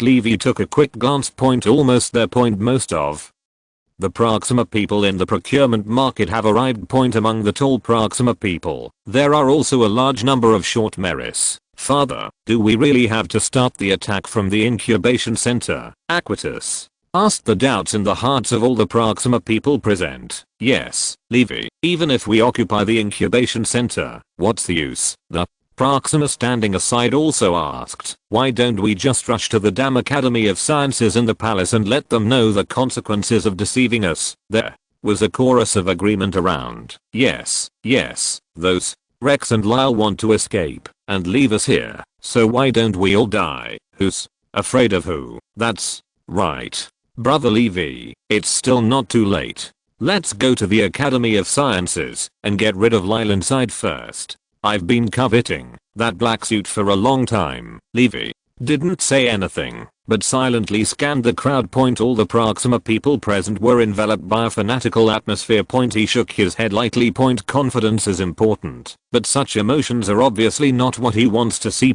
Levy turned his head and glanced deeply at the incubation center in front of him. The huge incubation center, like a huge disk, quietly crouched in the thick night. Everyone, according to the information we have inquired, the incubation center is only equipped with some of the most basic weapons. According to our current strength, directly attacking the Academy of Sciences and the Imperial Palace is tantamount to seeking death. Levy said in a deep voice, not to mention those laser cannons. Even those electromagnetic rifles are enough to teach us a painful lesson. After the voice fell, the fanatical expressions on everyone's faces gradually cooled down a bit. In addition, the incubation center has another advantage. Levy narrowed his 3 pairs of eyes slightly and whispered, unlike other facilities, there is only one incubation center on the entire Proxima. Those upper class people want to build spaceships. They must rely on the incubation center to create a large number of laborers. As long as we take down the incubation center, we have the qualifications to negotiate with the upper class people. Aquitas' eyes lit up and shouted loudly, well said. Levy glanced at his daughter approvingly. In addition, there are high-power communication equipment in the incubation center. We can fully expose this matter to all Proxima people. Under the pressure of tens of millions of Proxima people, I believe that Lyle and Rex will consider our needs carefully. Of course, in addition to the above reasons, there is another more personal factor in choosing the incubation center. Levy looked at Aquitas and said softly, you should still remember the one who claimed to be number 12, Meris, as an ally. We must protect their safety. Aquitas nodded repeatedly. Time's up. Levy put down his wrist, extinguished the faint light on his watch, raised his short and strong right arm, and shouted loudly, fellow compatriots, go. In an instant, countless Proxima people swung their short and sturdy lower limbs vigorously and rushed towards the incubation center in front of them. It was not until then that several Proxima people inside the incubation center realized that something was wrong and quickly sounded the alarm. A piercing alarm sounded through the sky. At the same time, countless white light beams lit up inside the incubation center. The natural fear of white light slowed down the pace of these Proxima people who were in a frenzy. But then, with the push of countless people behind them, the crowd directly squeezed open the door and rushed in. Bang, bang, bang. That was the sound of small explosives exploding. Corpses fell on the road of charge. But this did not hinder their steps. Several Proxima people holding primitive gunpowder guns quickly relied on the terrain to counterattack the incubation center. Although the gunpowder guns were weak at such a close distance, they were still extremely lethal weapons. Damn it, a gray-clad Rex had layers of fine bumps on the top of his thinking organ. and he looked at the monitor in front of him in horror. In the monitor, countless Proxima Centauri charged forward under the firepower of the incubation center. Seeing the incubation center lose one position after another, he panicked. What do they want to do? Quickly connect me to the Academy of Sciences and the royal family. Rex shouted at the staff beside him at the top of his lungs. Rebellion. This is a rebellion. Chapter 214. Attacking the main control room. Rex's hoarse voice echoed in the main control room. The faces of the Proxima people on the side changed drastically when they heard the word rebellion. Rebellion. These two words have not been heard in the history of Proxima Centauri for at least thousands of years. Since the unification of Proxima Centauri and the establishment of today's class system, rebellion has become a term that can only be seen in history books. The Proxima Centauri person in charge of communication picked up the communication equipment nearby with trembling forelimbs and pressed several buttons in sequence. Perhaps it was because of the late night that the communication was not connected for a long time. What's going on? Rex shouted angrily at the Proxima Centauri man. Facing the scolding, the limbs of the Proxima man who controlled the communication equipment trembled even more. Lord Rex, it may be too late. From the royal family and the Academy of Sciences. Just as Rex was going crazy, the communication was suddenly connected. Incubation center? Is there anything we can't talk about tomorrow? A long exhalation came from the communication device. Apparently, the Proxima Centauri who picked up the communication had just woken up from his sleep. Rex roughly pushed the Proxima aside and picked up the communication device himself. I'm Norris. There's a rebellion at the incubation center. I need support. There was silence in the communication equipment. Obviously frightened by his words, a few seconds later, a panicked voice came. Norris. Lord Rex, I'm going to invite Lord Lyle right now. Norris turned his head to look at the monitoring equipment that had returned to normal, and the look of panic in his eyes became more intense. In just a few minutes, these lowly Proxima people have occupied the entire first floor of the incubation center. Inside the entire incubation center, the explosions of small explosives and the sounds of old-fashioned gunpowder firearms were heard one after another. A few minutes later, a burst of slow footsteps came from the communication device. Norris, long time no see. A familiar voice came from the other side. The moment he heard the sound, Norris looked happy. That was Lyle, with whom he had a good relationship. Lord Lyle, there is a rebellion in the incubation center. There are many rebels, and they have captured the first floor of the incubation center. Norris didn't have time to say hello, so he shouted directly into the communication device. Calm down, Norris. Lyle's voice was a little weird. Rebellion? Are you sure it's a rebellion? Our civilization hasn't had a rebellion in thousands of years. If it's just some Meras who resist, you can just kill them. Why bother calling the Academy of Sciences? Norris' expression froze. Lord Lyle, no, it's not Melas. It's a Proxima person. It's an orthodox Proxima person. As he spoke, a violent explosion came from the first floor of the incubation center. At the same time that the loud explosion was transmitted to Norris's ears, it was also transmitted to Lyle's ears on the other side of the communication device. What's going on? Lyle also realized the problem at this time, and his tone suddenly became serious. Turn on the permission. I want to see your real-time surveillance screen. Norris responded and hurriedly operated on the console. Tens of seconds later, an exclamation came from the communication device. Norris, support from the royal family and the Academy of Sciences will arrive soon. Lyle's urgent voice came. Hang on. At the same time, the rioting Proxima Centauri people had already rushed to the second floor of the incubation center at the beginning of the head-on conflict. The white flashing warning lights overhead were shot to pieces with firearms. The interior of the hall was dark, with only a few faint emergency lights on. Bang! The flames from the explosion of a small explosive illuminated the side of Levi-face. His face was stained with some blue blood, whether it was the enemy's or his own. Brother, Levi. A cry came from the side. What should we do? Many of our brothers have been injured. Levi reached out and wiped the blue blood, opened his breathing hole, and took a deep breath, forcing down the fear in his heart. Yes, it is fear. When have the Proxima people, who have been at peace for thousands of years, ever seen such a battle? when explosives and firearms made loud noises. Almost every Proxima person present was startled. Fortunately, the people on the other side were just as timid as they were.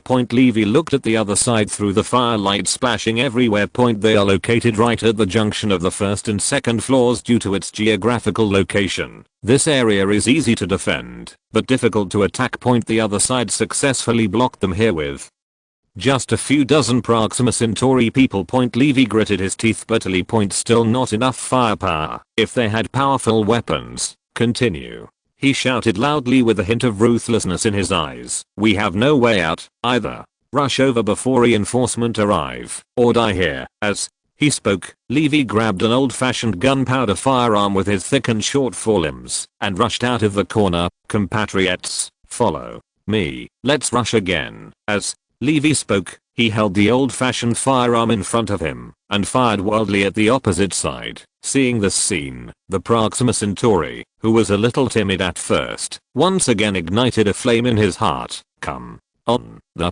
sound of small bombs echoed inside the incubation center again.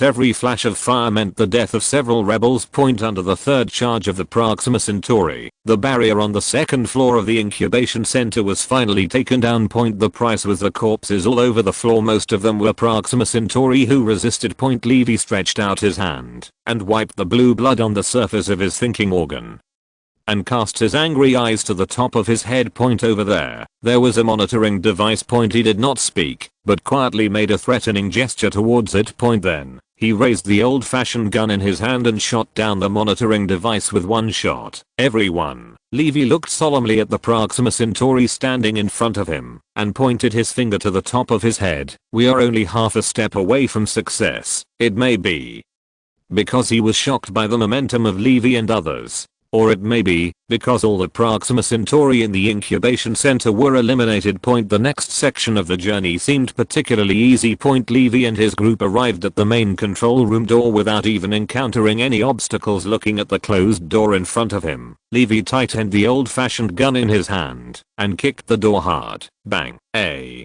dull sound and a few slight screams came from inside. The door did not move at all. It was normal. After all, this was the main control room door. Levy turned his head and looked behind him and winked at a Proxima Centauri. Chapter 215. Stand up, Meris. The Proxima who got the signal, under the gaze of everyone, pursed his lips and walked forward quickly. He skillfully took out a thin personal terminal from the backpack behind him and connected it to the identifier next to the door in front of him. Then, the Proxima quickly waved his forelimbs and tapped the keys in front of him. That looked like a keyboard. Can it work? Levy looked at the Proxima who was concentrating in front of him and asked in a deep voice. Faced with the question, the Proxima did not raise his head.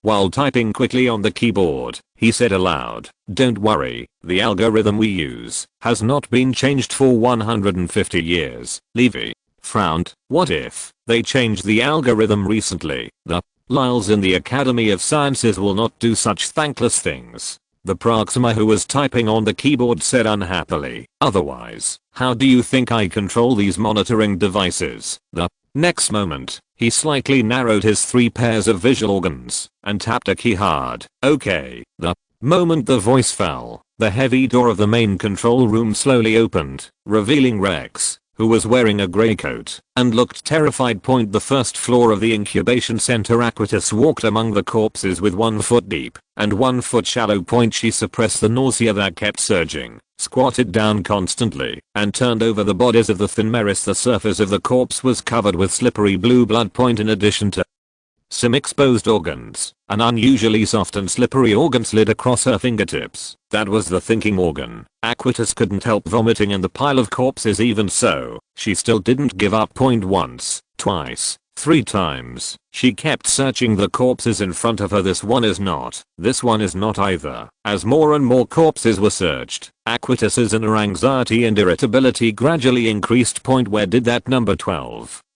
Meris go? Thinking that Meris, who told them the information, might have been killed by random gunfire here, a strong sense of guilt arose in her heart. Looking at the few remaining bodies of Meris in front of her, Aquitas silently closed her 3 pairs of eyes. She wanted to give up. Who is it? Come out. Several Shouts came from a distance point. Aquitas was stunned, and a bit of vigilance was revealed in her eyes. Could it be there are still hidden enemies on the first floor of this incubation center? The next second, a shrill voice sounded. We are Meris. Don't kill us. Hearing this familiar voice, Aquitas' heart beat violently. She remembered this voice. It was Meris number 12. She quickly moved her short lower limbs and ran in the direction of the voice. When she saw Meris number 12 standing timidly by the wall, a rounded arc appeared on the skin on the top of her thinking organ. Again point. Then, under the gaze of the Proxima people, she rushed to number 12 Meris, squatted slightly, and hugged him tightly. Wow, woohoo, TSK. TSK TSK, exclamations came one after another from the side point. As for number 12 Meris, his brain capacity was obviously not enough to handle so many complex events. He stood there blankly, feeling an unprecedented warmth coming from the front of him. Aquitas, who came back to his senses, let go of his hand awkwardly, stood up slowly, and glared at the Proxima people who were watching the excitement around him. This is number 12 who risked his life to tell us the news. Hearing Aquitas' explanation, the Proxima people around looked at number 12 with some surprise and curiosity. I don't know when it started. One Proxima person after another faced number 12 Meris, raised one hand spontaneously, and placed it on the top of his thinking organ. Unlike the meaning of putting both hands on the top of the thinking organ, one hand means respect, not surrender. These Proxima people paid tribute to Meris number 12. Meris number 12 stood in the crowd, staring blankly at the magical scene in front of him. At the same time, in the main control room on the third floor of the incubation center, a grey-clad Rex was tied up and put on the ground. Rex looked at the rebels in front of him with horror and begged in a low voice, please, please, don't kill me. I can give you whatever you want. I am Rex. I have money. I have resources. As long as you let me go, I can give you everything. No one paid attention to him. At this time, all the rebellious Proxima people focused their attention on a surveillance screen. When Aquitas ran over and hugged Meris tightly, a sigh suddenly sounded in the main control room. Almost all Proxima people cast ambiguous glances at Levy. Brother, Levy, is that the one who told us the news? Meris number 12, Proxima pointed at the surveillance screen and asked in a low voice. Levy did not answer, but just looked at the screen in front of him silently. In a place that no one noticed, Levy's 3 pairs of eyes revealed some imperceptible disgust and contempt. Levy, yes. Levy adjusted his expression, turned around, and introduced to everyone in a gentle tone, that is the hero I'm talking about, who is not afraid of danger, and reveals various matters to us. Hearing this, Rex, who was lying on the ground, showed deep confusion and hatred in his eyes. Why, he struggled to ask. Levy looked down at Rex, and his voice suddenly became a little colder. Why, tell me, did something happen to the main star? The moment the words fell, Rex was shocked. He subconsciously closed his breathing hole and held his breath. What? I can't understand what you said. Levy opened his breathing holes, blew out several hot breaths, raised the old-fashioned firearm in his hand, and pointed it at Rick's thinking organ. I'm asking one last time, did something happen to the main star? The black muzzle of the gun destroyed Rick's psychological defense line like a torrent. I said, don't kill me. More than 10 minutes later, under Rex's bleak gaze, Levy resolutely turned on the high-power communication equipment on the side. No, don't do that, Rex muttered. This will cause big trouble. Levy ignored him and pressed the communication button. Compatriots, I'm Levy, an ordinary Proxima Centauri. Sorry to disturb your rest at this time, but next, I want to tell you something very important. Stand up, my countrymen. Stand up, you Meris who don't want to be inferior to others. Let us work together to fight for our own way of survival. P.S. Please take a day off tomorrow. There are fewer and fewer people watching recently, so I need to adjust my mentality. Chapter 216. The Dragon Slayer eventually becomes a dragon. With the help of high-power communication equipment, Levy's voice quickly spread throughout Proxima Centauri. Levy's passionate speech echoed in almost every Proxima home. A Proxima man woke up from his sleep and slowly opened his 3 pairs of eyes, confused, surprised, angry, fanatical. In just a few minutes, complex emotions flowed in the eyes of Proxima Centauri and Meris. Bang. In the silent night, the sound of a rough door opening was particularly loud. Protest. Protest. Protest. A Proxima Centauri man walked out of his house, raised his strong and short forelimbs, and shouted loudly. Point in the endless darkness. His voice seemed extremely weak. Point. But the next moment, bang, bang, bang, there was a sound of the door being pushed open. The lights in every house turned on, tearing a hole in the endless night. The crowd began to gather spontaneously. Point. Each Proxima Centauri person held an orange red light in his hand. Point. That's the color of the main star in the early morning. Let's go. Go to the Academy of Sciences. Let's go. Go to the palace. We need to survive. Countless whispers gradually converged into a deafening torrent. The crowd is moving again. A skinny Mollusk also joined the crowd. The crowd started to grow. Under the orange red light, the crowd split into two and rushed towards the Academy of Sciences and the Royal Palace. At the same time, a piercing siren sounded in the night sky. Point. It seems to symbolize the beginning of a new era. Academy of Sciences. A Proxima man wearing grey clothes and with a lot of subcutaneous fat moved his short legs quickly. Point. From a distance, it looks like a grey ball rolling on the ground. Your Excellency Augustus. Something happened. Grey ball rolled to a closed door, stretched out his short forelimbs, and slapped the door hard. Dear Sir Augustus, there is a rebellion. The sound of mechanical transmission came from both sides of the door. Then the heavy door slowly opened. Quiet, Rickle. An old dull voice came from inside the door. As the voice came out, an old Lyle, dressed in black, walked out slowly. Oh, Sir Augustus. Looking at the calm old man in front of him, Rickard swallowed slightly. But, those lowly Proxima Centauri and Meris are blocking the entrances of the Academy of Sciences and the Royal Palace. I'm afraid it will continue like this. Rickle. The old man glanced at the grey ball in front of him, and his tone became serious. As an emperor, you should broaden your horizons. Rickard's body trembled. Point. The tone just now reminded his thinking organ of the scene when Augustus was his teacher when he was a child. I understand, Sir Augustus. Rickard was silent for a while and whispered. Point. Seeing this, August nodded with satisfaction. I heard that a member of the royal family was captured at the incubation center. Hearing this, the smooth skin on the top of Rickle's thinking organ suddenly wrinkled together in layers. Yes, this useless Norris can't even defend the incubation center. Augustus shook his head and interrupted Rickard's words. Since it has happened, don't complain. As he spoke, Augustus gently swung his forelimbs, arranged the black clothes he was wearing, and stepped out of the door. He slightly narrowed his 3 pairs of eyes and looked into the distance. Point. In the endless night, a long orange-red dragon meanders. The scene is very spectacular. Augustus could swear that this was the first time he had seen such a scene in his life. What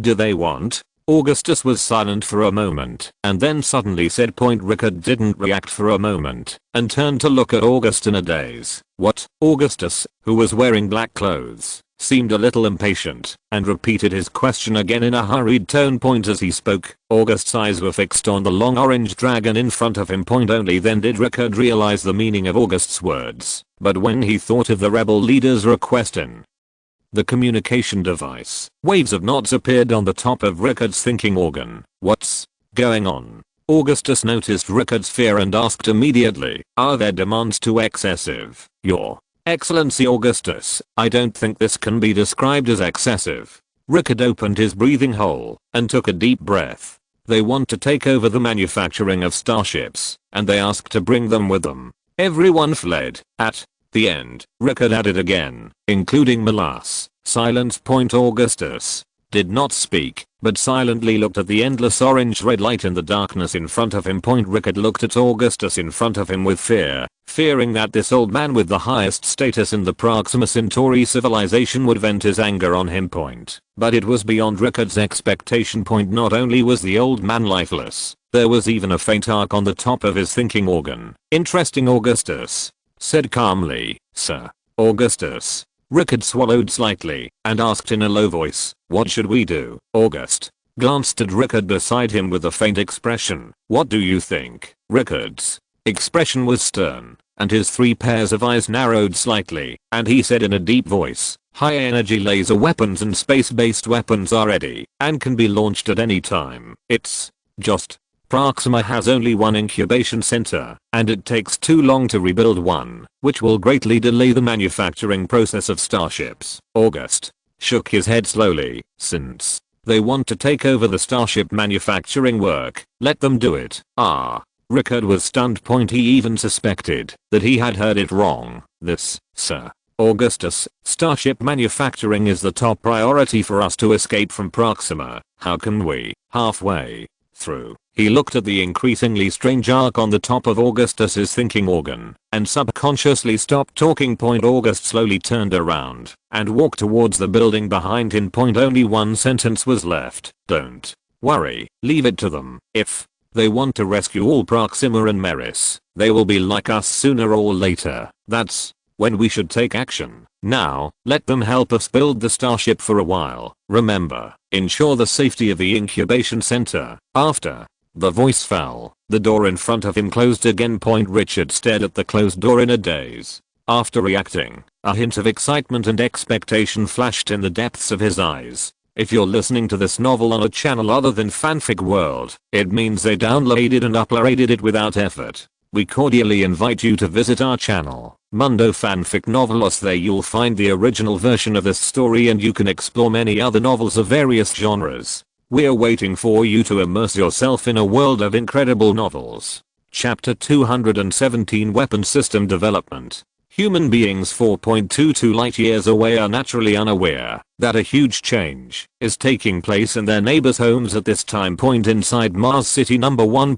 Liu Yongchang was standing in the laboratory with a solemn expression, looking at several professors in white coats standing in front of him. After the success of the space mining project, his task became the development of weapons systems. This is also in line with the missing part of the technology tree system. "Professor Liu, I think our primary target is still kinetic weapons," a professor with typical Soviet characteristics muttered, and said in blunt Mandarin, No, my dear Professor Yevgeny, I think that kinetic energy weapons do not play a big role in interstellar warfare. Our energy should still be focused on laser weapons and more advanced energy weapons." The same blunt Mandarin sounded from the side. "Damn, Wilson, you don't know anything about weapons."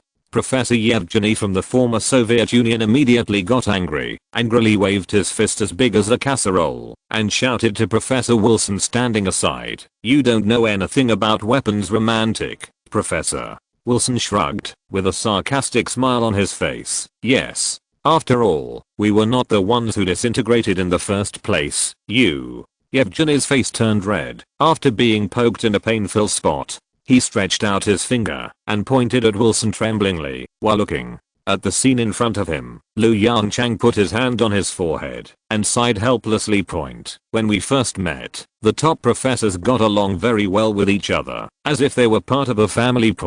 Until the topic comes to the choice of weapons, Professor Yevgeny of the former Soviet Union resolutely chose kinetic energy weapons, or super large caliber kinetic energy weapons. Caliber is truth. Range is justice. As for Wilson, formerly of the United States, he fully expressed his disdain for such backward weapons. At the same time, he believed that in interstellar wars, energy weapons that can reach the speed of light are the most suitable option. So, the two started a close argument, until Wilson said the last words that broke the defense. "Okay." Seeing that the two were about to stage a real-life park in the laboratory, Liu Yongchang hurriedly scolded, "Please calm down, otherwise, you two won't be needed for this weapon development." The moment the words fell, Yevgeny and Wilson quickly distanced themselves and stood there with stiff expressions. "Professor Liu, believe me, kinetic weapons are a man's choice." Yevgeny obviously wanted to continue to promote the theory that caliber is truth, but he was glared at by Liu Yongchang.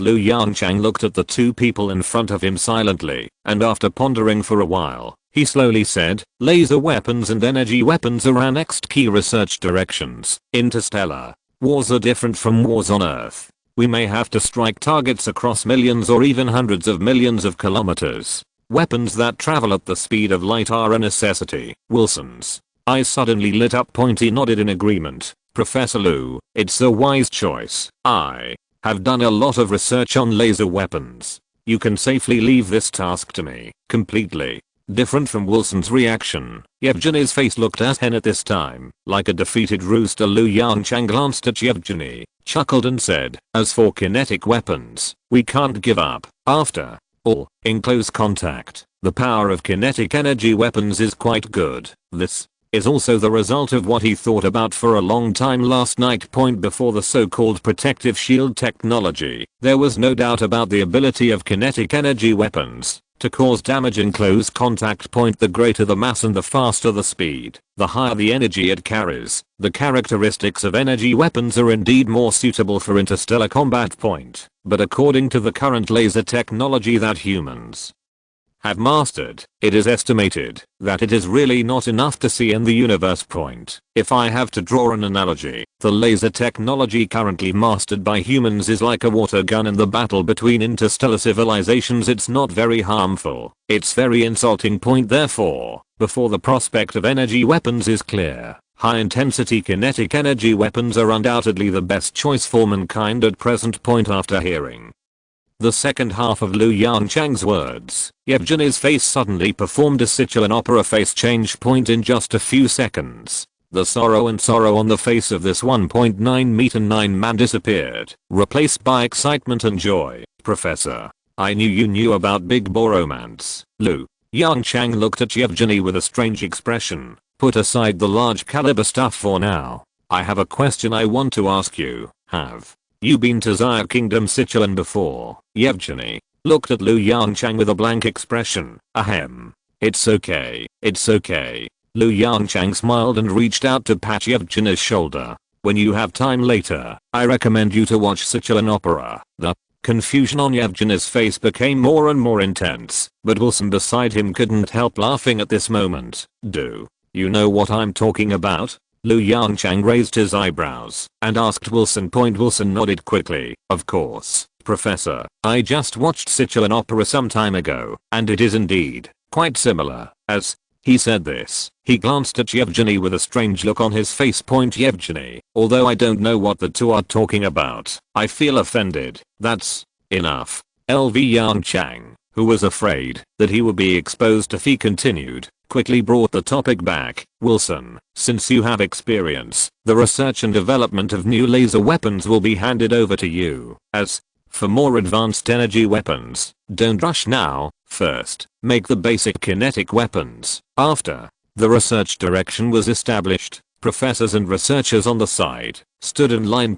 Those who had research on laser weapons automatically followed Wilson, and those who had research on kinetic weapons naturally followed LV Yongchang and Yevgeny. Then, Wilson nodded to LV Yongchang and left the laboratory with everyone. As for LV Yongchang, he took Yevgeny and other researchers to another laboratory. Professor LV, kinetic weapons, what type are you going to study? Yevgeny asked in a low voice after a small step behind. Missiles, or something else? LV Yongchang frowned slightly. Let's start with the simplest electromagnetic railgun. Missiles, we'll talk about that later. It is still unknown how lethal the missiles currently used on Earth are to large starships compared to missiles that rely on shock waves and fragments to cause major damage. The simple electromagnetic railgun is a better choice. He believes that a starship of a first level civilization is absolutely unable to withstand a super large scale metal storm.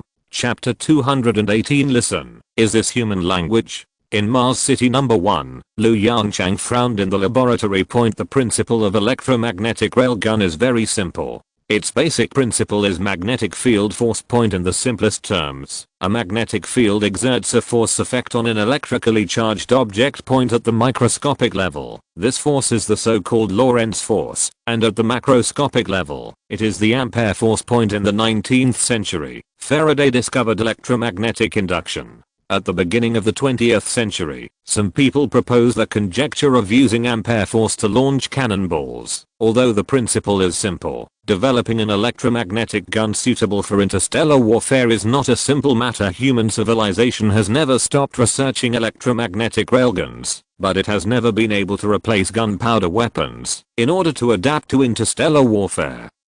All Lu Yongchang had to do was to increase the power of the electromagnetic gun point. The power of the electromagnetic gun mainly depends on the mass of the projectile and the initial velocity. After exiting the barrel point thinking of this, Lu Yongchang turned to Professor Yevgeny and asked, "Yevgeny, how powerful is the most powerful electromagnetic gun currently?" Hearing this question, Yevgeny quickly replied without thinking, "Professor, with all due respect, the power of those electromagnetic guns is very weak. Maybe they can replace some of the functions of cannonballs on Earth, but in space, their power is still too weak." "How do you say it?" Lu Yongchang raised his eyebrows slightly and asked again. Yevgeny shrugged and reported some data. "The most powerful electromagnetic gun currently can only accelerate a projectile of about 10 kilograms to a speed of about Mach 10. Of course, this is also because after the solar crisis, the research and development projects of various weapons came to a standstill. After all, there was no such thing as controllable nuclear fusion." Lu Yongchang nodded thoughtfully. "Mach 10, that's really a bit slow. The exit speed of 3400 m/s is like a snail in the universe. It can't even match the speed of the Luan starship." "Professor, how high do you think we should set our target?" Yevgeny's voice interrupted Lu Yongchang's meditation. "The target, the discharge speed must be at least 5000 km/s. There was silence in the laboratory, including Yevgeny. All the researchers stared at Lu Yongchang with their eyes widened. "Initial velocity of 5000 km/s. Yevgeny breathed rapidly and looked at Lu Yongchang with a slightly red face. "Professor Lu, do you think this is possible?" Lu Yongchang was silent for a while. He did not directly answer Yevgeny's words, but shouted to the camera on the side. "0. Based on ideal conditions, how much can the fusion reactor on the Luania starship increase the initial velocity of the electromagnetic gun?" The holographic image unfolded instantly. A string of data flashed across it. 0 responded in a calm tone. "Professor, according to calculations, if the starship power and various problems are not considered, it can accelerate a standard projectile to 20,000 kilometers per second." Here, a faint smile appeared at the corner of Lu Yongchang's mouth. "Look, 5,000 kilometers per second is relatively low." Yevgeny looked at the calculation process on the holographic image and swallowed slightly. "Professor, you are more crazy than I thought." As he said that, Yevgeny looked at Lu Yongchang with eyes full of admiration. According to Zero's simulation, to achieve such an effect, the entire Luania starship basically only has one function left. Fire. As a true believer in caliber, being justice, Yevgeny swore that even he had never thought of such an exaggerated thing. Lu Yongchang happily accepted Yevgeny's praise. "Calm down. The Luania starship is still too small. If you magnify the size of the starship 10 times, you might not feel it as an exaggeration." Yevgeny looked at Lu Yongchang with a somewhat numb expression. "Is this human language?" He rubbed his temples with a headache and skipped the topic. "But even if the energy problem is solved, we still don't have the energy storage equipment to carry its launch. This is the biggest problem limiting the electromagnetic gun. Energy storage. Needless to say, electromagnetic guns require extremely fast energy discharge and charging technology. The energy discharge problem is related to the power of the electromagnetic gun. The electromagnetic gun requires instantaneous power, and the energy storage device needs to release its stored electrical energy at once in a very short time. The charging problem is related to the continuous combat capability of the electromagnetic gun. You can't need a few hours of buffering time after firing a shell, right? Of course, on the premise of fast charging and discharging, energy storage equipment also has a hard requirement. The capacity of the energy storage device. Wanting to take into account these three requirements, Yevgeny can be sure that humans currently have absolutely no such exaggerated energy storage technology. Faced with Yevgeny's doubts, Lu Yongchang nodded calmly. "Don't worry, there is no need to worry about energy storage technology. I already have a solution. What you have to do is complete the basic structure of the electromagnetic gun." Yevgeny, at this moment, his eyes were filled with doubts about himself. When did he take over such an easy research and development task? As long as the basic structure of the electromagnetic gun is completed, that's it. He took a deep breath and nodded silently. Professor, I listen to you, Lu. Yongchang smiled and patted the strong back of the Suman in front of him. Come on, I hope to see results within half a month. After saying that, he turned around and walked quickly towards his office. He needs to realize the inspiration that flashes through his mind. Yevgeny's face froze. Now, he decided to take back his previous exclamation point. Is this a task that humans can accomplish? Wait, Professor, half a month. Did you tell the wrong time? Yevgeny followed behind Lu Yongchang in a hurry and asked point naturally. Lu Yongchang did not stop. He just waved his hand and left a message. Believe in yourself. You can definitely do it. Seeing Lu Yongchang's retreating figure, the corners of Yevgeny's eyes twitched violently twice. Calm down, Professor. Yevgeny, a researcher from the former Zaya Kingdom, took a step forward and patted Yevgeny on the shoulder comfortingly. Just get used to it, Professor. Lu's scientific research mission has always been this way. Let's just sleep less in these half months. Yevgeny turned his head and looked numbly at the smiling researchers. Ah, you always like this. Several yellow-skinned scientific researchers nodded with smiles and said in unison, of course. Yevgeny's face became darker and darker. Chapter 219 Superconducting Magnetic Energy Storage Device. After returning to the office, LV Yongchang picked up the pen on the table, pulled out a brand new A4 paper, and began to write and draw. It didn't take long for a standard sketch to appear on the paper. The camera on the side turned its angle and carefully observed the pattern on the paper. Professor, do you want to use a superconducting magnetic energy storage device? The moment LV Yongchang put down his pen, Zero's questioning voice rang out. Hearing Zero's question, LV Yongchang's eyes showed a bit of surprise.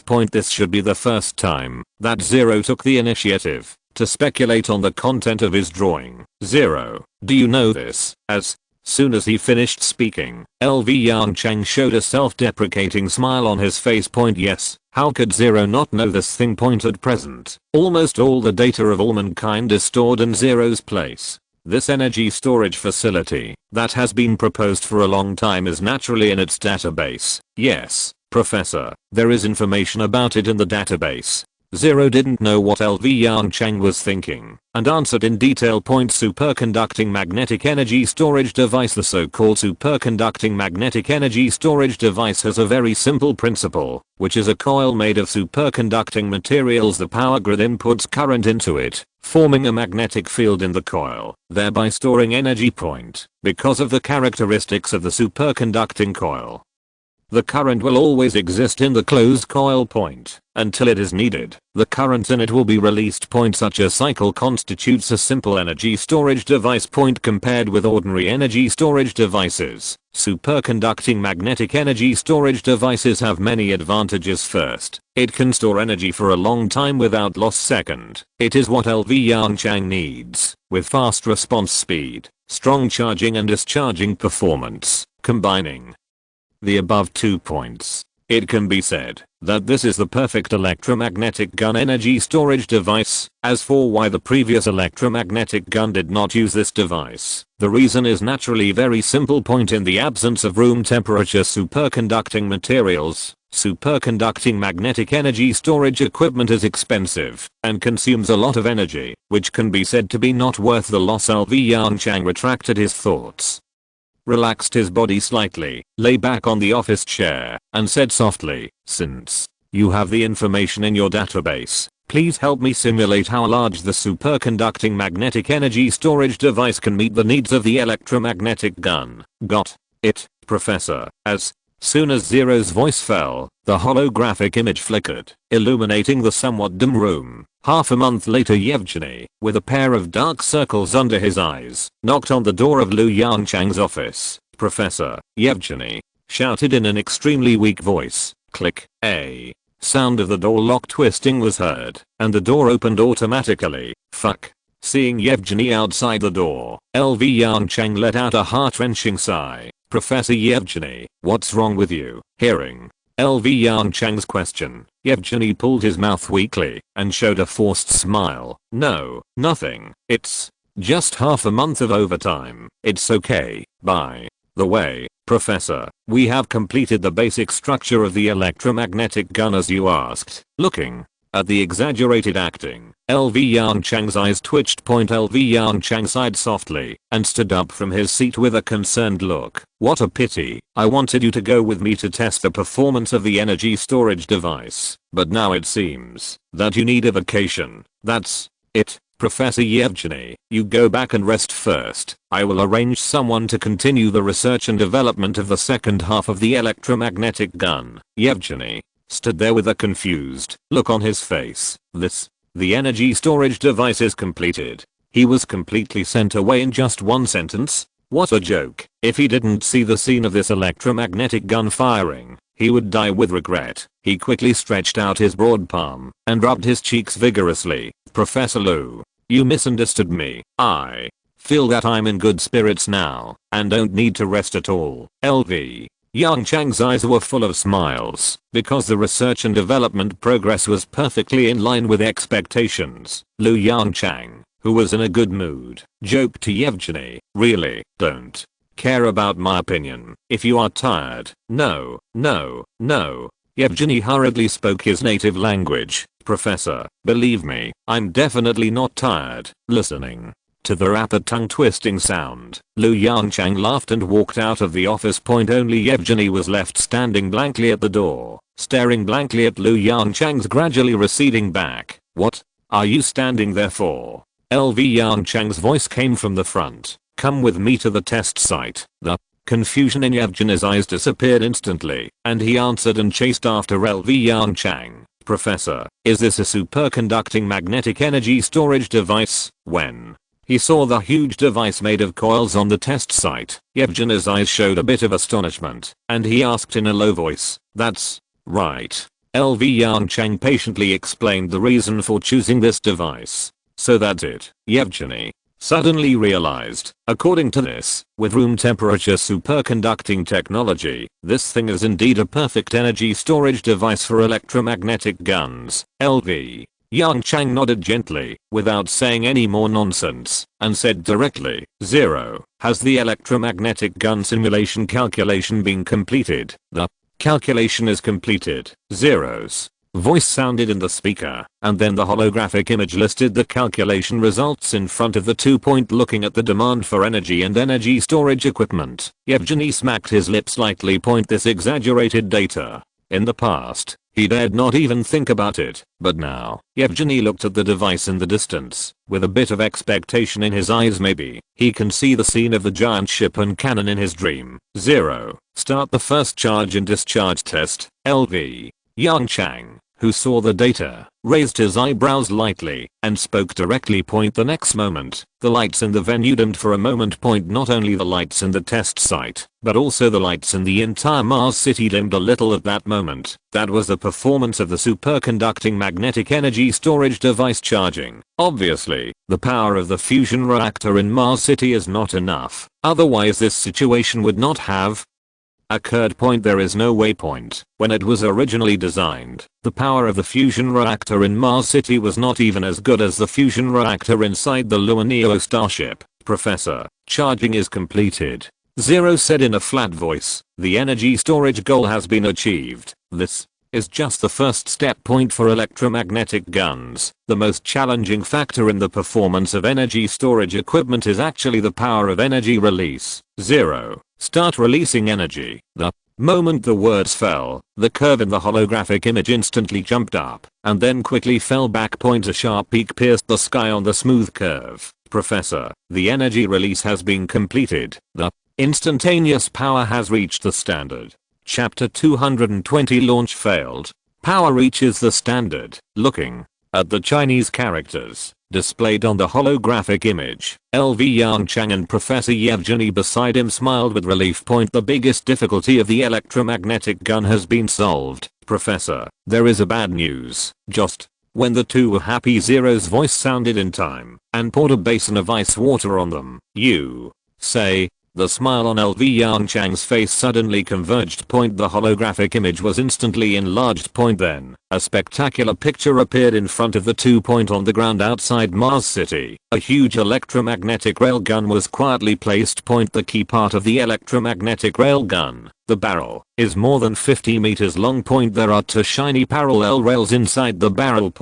That is the most important part of the electromagnetic railgun, the acceleration track. The inside of the acceleration track is filled with dense superconducting coils. At the tail of the barrel is a huge base. In the base, the most important superconducting magnetic energy storage device and other equipment are installed. Professor, this is the simulation screen of the electromagnetic railgun designed by Professor Yevgeny. Zero's voice of explanation sounded. LV Yongchang nodded gently, with some confusion in his eyes. Is there any problem? In his opinion, this electromagnetic railgun, whether in appearance or structural design of each part, is perfect. There is a big problem. In order to attract LV Yongchang's attention, Zero specially simulated a heavy tone. Next, I will simulate the launch screen in real time. As soon as the voice fell, a projectile fell into the launch port. Professor, the projectile material uses tungsten alloy according to the design plan. Zero returned to a calm tone again. Now, let me simulate the launch screen. In the simulated image, the superconducting magnetic energy storage device at the bottom of the electromagnetic railgun began to charge. In less than a second, the superconducting magnetic energy storage device was charged with enough electricity for one launch. Then, the superconducting magnetic energy storage device poured all the energy into the electromagnetic railgun in just a few milliseconds. An accident occurred. In the next moment, the middle section of the barrel exploded. The molten metal slowly flowed out of the broken barrel. The simulated image was very real, and coupled with the display effect of the holographic image, even without sound, it made the 2 feel as if they were there. At the moment the barrel exploded, LV Yongchang's breath suddenly choked, and he subconsciously held his breath. This Yevgeny's frightened voice came from the side. What's going on? Before Link could speak, LV Yongchang had already figured out the reason. He said in a deep voice, Yevgeny, there is a problem with the projectile. Projectile? Yevgeny had not yet escaped from the scene of the barrel exploding just now, and his eyes were filled with panic. How could the projectile? Halfway through his words, Yevgeny also realized the problem. He swallowed slightly, and said word by word in not very standard Mandarin, you mean, this projectile melted under the strong current? LV Yongchang smiled bitterly, and nodded. Even he subconsciously overlooked a problem. The first few simulations were all based on ideal conditions, although the coils and various components are made of superconducting materials. We overlooked one point, as the connecting point between the 2 tracks. The projectile of the electromagnetic railgun has resistance. At this point, LV Yongchang shook his head helplessly. Zero, simulate the failed scene again. In the holographic image, as if time was going backwards, the picture returned to 1 second before the launch. Zero, change the perspective, and show the state of the projectile in real time. The picture in the holographic image changed instantly. A projectile with a silver white metallic luster lay quietly in the middle of the 2 acceleration tracks, connecting the 2 independent tracks together to form a complete closed loop. Zero, slow down the entire launch process. Got it, Professor. The picture changed again. In order to intuitively display the entire launch process, Zero specially marked the direction of the current. The current passed through the acceleration track on the left, through the metal projectile, and flowed into the other acceleration rail. The entire silver white projectile turned red at a speed visible to the naked eye. Then, under the action of the electromagnetic field, the electrified projectile rushed forward along the rail under the action of the ampere force. In this process, the surface of the projectile became redder and redder, until it turned into a ball of molten metal liquid. Then, the scene of the barrel bursting reappeared in front of the 2 people. There was silence. LV Yongchang and Yevgeny looked at the broken barrel in front of them silently. Professor, we failed. More than 10 minutes later, Yevgeny sat in the laboratory seat and said dejectedly, not only the projectile, but also our rails will face extremely serious ablation problems and a high-speed launch. LV Yongchang did not speak. but looked at the holographic image in front of him with a serious expression. Not bad. Even if the projectile can withstand the extremely strong current at a speed of 5000 km/s, the rail of the electromagnetic railgun will be severely ablated, according to Zero simulation. Even if there is no problem with the projectile, the acceleration rail of the electromagnetic railgun will be on the verge of scrap. After firing 10 electromagnetic guns, this is obviously unacceptable to LV Yongchang. We can't call a pause to change the barrel, just as the interstellar war begins, right? Wouldn't the Proxima Centauri laugh at this? Change the plan. LV Yongchang was silent for a moment, sighed softly and said, "It seems that the electromagnetic railgun is not feasible. We have to change direction. Try the electromagnetic coil gun." Compared with the electromagnetic railgun, the principle of the electromagnetic coil gun is more complicated. Unlike the railgun, the electromagnetic coil gun is a projection accelerator composed of countless coils, which accelerates magnetic materials to extremely high speeds. Although both are electromagnetic guns, the electromagnetic coil gun contains higher technological content. Coil gun. Yevgeny frowned and stood up to think. Yes, the coil gun can indeed avoid a series of accidents that occurred on the railgun. The projectile of the electromagnetic coil gun is made of magnetic material, and it does not contact the barrel. To be precise, the projectile of the electromagnetic coil gun is suspended in the barrel under the constraint of the magnetic field. This directly solves the problem of barrel ablation. No current passes through the projectile, and no heat is generated. This fundamentally solves the problem of railgun barrel explosion. However, there are advantages and disadvantages compared with electromagnetic railguns. Electromagnetic coil guns must have their disadvantages due to structural complexity and problems such as coil synchronization. The stability of projectile launch will not be very good. This is also the reason why humans chose to study electromagnetic railguns in the past. Chapter 221 Electromagnetic Coil Gun.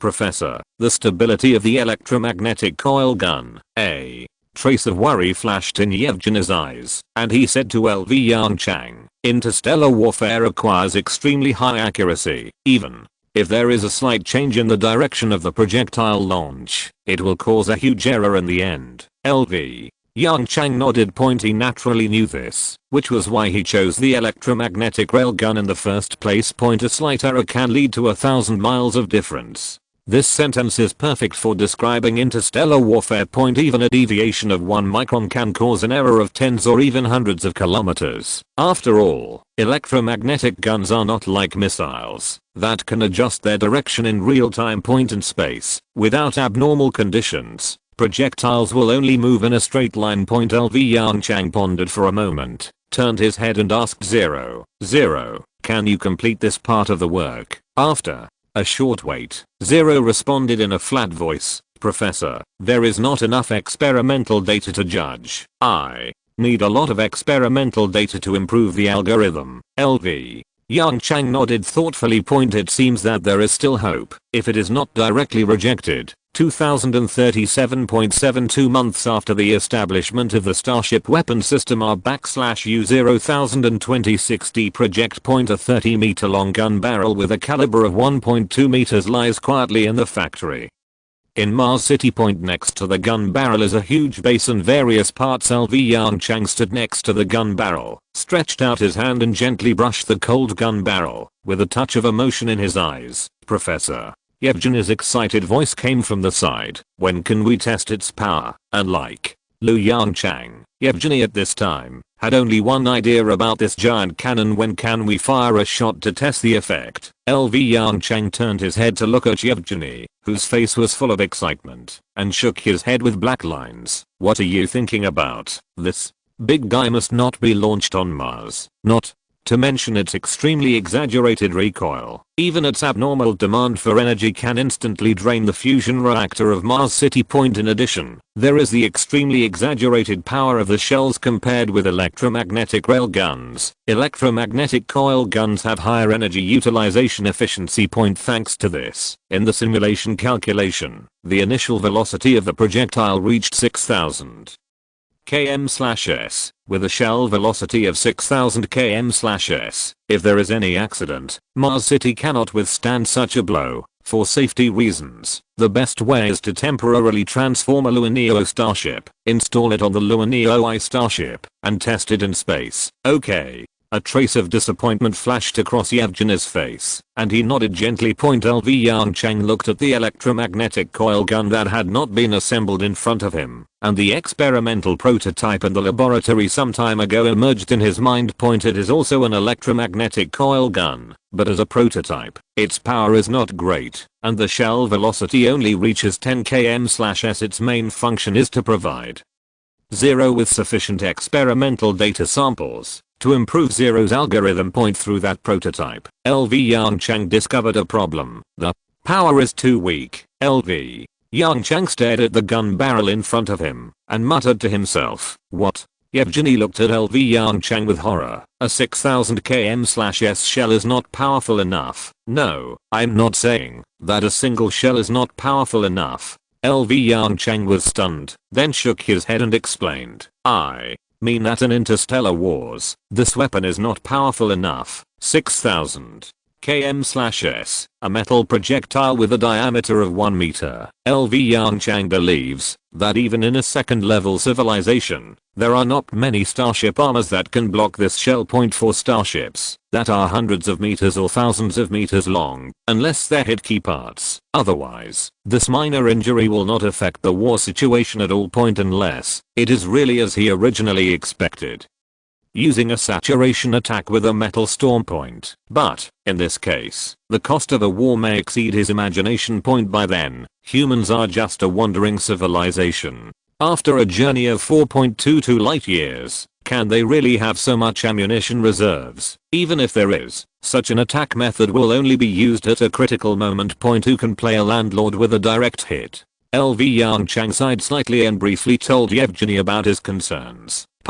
Yevgeny slapped his thigh hard and looked at LV Yongchang excitedly. "Professor, you should have said it earlier. I have an immature idea. Would you like to hear it?" LV Yongchang looked at Yevgeny in front of him with suspicion, thought for a while, and asked tentatively, "You tell me." Yevgeny, who was allowed, became more excited, and he said happily, "Professor, this is what I think. Since you think the power is not strong enough, how about we directly transform these projectiles into small nuclear bombs? Our current technology should be able to do this." There was silence in the factory. LV Yongchang looked at Yevgeny beside him in disbelief. Can everything really be nuclear? However, after thinking about the past incidents of the Soviet Union using nuclear bombs to put out fires and hydrogen bombs to eliminate nuclear pollution, Lu Yongchang suddenly felt that everything made sense. The corners of his mouth twitched slightly. "Professor Yevgeny, the explosion power of a nuclear bomb in space is not as great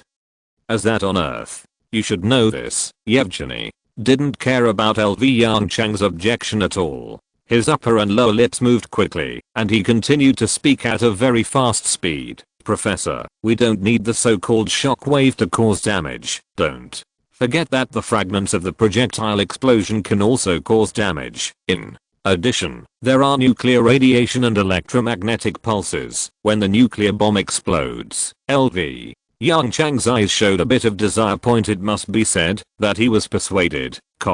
He coughed hard and said with a somewhat unnatural look, wait for me to verify it. If possible, we can make a batch of projectiles containing miniature nuclear bombs." Yevgeny's hurried voice sounded, "Professor, don't worry, I have verified it with Zero." As he said, Yevgeny pressed the watch on his hand. A holographic projection appeared in front of LV Yongchang.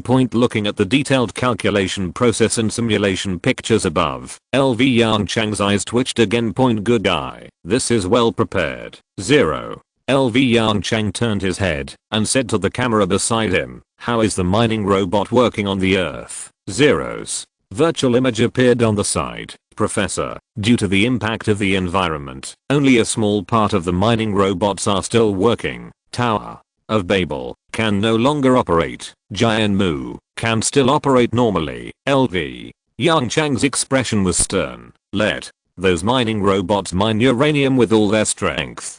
Chapter 222 Asteroid Attack. The next day point. After verifying the feasibility of a series of projectiles, LV Yongchang heard a yawn from the side point. He turned his head and saw Yevgeny looking at the holographic image in front of him with a tired face and yawned from time to time. Point. The excitement of the previous 2 days has disappeared without a trace. Point. That's normal. Point. In order to verify these projectiles, the two basically didn't sleep all night. Point. As a player who stays up late all year round, LV Yongchang naturally didn't feel anything, but Professor Yevgeny next to him obviously hasn't adapted to such a life. LV Yongchang chuckled, stretched out his hand and waved, dispelling all the holographic projections made by 0. Suddenly seeing the holographic image in front of him disappear, Yevgeny couldn't help but be stunned, turned his head and cast a puzzled look at LV Yongchang. Professor, take a break first. LV Yongchang smiled and patted Yevgeny on the shoulder. The main plan has been released. We can take our time to verify it before. Yevgeny nodded. A bright red holographic image appeared beside them. Alarm at the same time. Zero's voice sounded in the loudspeaker. Professor, we are in trouble. In the main conference room of Mars City number 1. A congressman sat on the left side of the conference table. On the right side of the conference table sat several senior members of the Academy of Sciences. Everyone looked at the holographic image in front of them with a serious face. Professor, is this true? Fang Zhu's uneasy voice sounded on the side. How could it be such a coincidence? Facing Fang Zhu's doubts, LV Yongchang sighed slightly, lowered his eyes and sighed. According to Zero's deduction, this is because of our mining activities in the asteroid belt, coupled with the changes in the sun. This series of butterfly effects caused it to happen. In the holographic simulation image, an asteroid with an irregular shape was flying in the endless space. The trajectory slowly appeared, and the destination was the fourth planet in the solar system, Mars. Yongchang, have you verified it? The elderly voice of the counselor came from across the conference table. LV Yongchang raised his head and looked at the old man. The old man's face was very calm, but his slightly turbid eyes showed some uneasiness and doubt. LV Yongchang nodded silently. Zero has verified it more than 2,000 times. If there is no unexpected situation, this asteroid with a diameter of 100 kilometers will collide directly with Mars. In order to prevent observation errors, we have sent Hummingbird 1, which is on a mining mission in the asteroid belt, to verify it. It is estimated that it will send specific information in a short time. As soon as the voice fell, Zero's voice rang in the conference room. Professor, Hummingbird 1 sent a communication request. Do you want to connect? LV Yongchang took a deep breath and said in a deep voice, connect. A few hours ago. Psyche, asteroid belt in the solar system. Bart sat in the cockpit expressionlessly, staring at the scenery in front of him. That had not changed at all. Captain, when can we go back? The teammate's weak voice came from the radio. Bart turned his head to look at the Hummingbird 2 starship not far from him, and some new Hummingbird type starships in the distance, and sighed deeply. Soon, compared with the previous period, everyone at this time has completely lost the excitement of space mining. Although the cockpit is equipped with complete living facilities and entertainment equipment, being locked in this small cockpit for a long time is not a life that normal people can endure. At the beginning, they could still put on spacesuits and take a few laps on Psyche. But after a few times, they were completely tired of this way of entertainment. Bart looked at the warehouse capacity on the holographic image in front of him, and his eyes showed some anticipation. 95% almost full. This means that they can leave this damn Psyche and return to Mars soon. Beep. A communication request from Mars is detected, and it will be connected in 10 seconds. The voice of weak artificial intelligence 1 sounded in the cockpit. Bart was slightly stunned. A communication request that cannot be refused. He quickly reached out and rubbed his stiff face, straightened his expression, and looked at the camera and holographic image in front of him. As the countdown ended, the holographic image quietly changed, and LV Yongchang appeared in front of Bart. LV, Professor LV, Bart's eyes suddenly widened, and he exclaimed in a low voice. He thought of countless possibilities, but he never thought that this irresistible communication was made by Professor L.V. Yongchang himself. Looking at the serious and solemn expression on L.V. Yongchang's face, Bart quickly put away the surprise on his face. Because of the delay problem, this is not a real-time communication, but a pre-recorded image. Bart.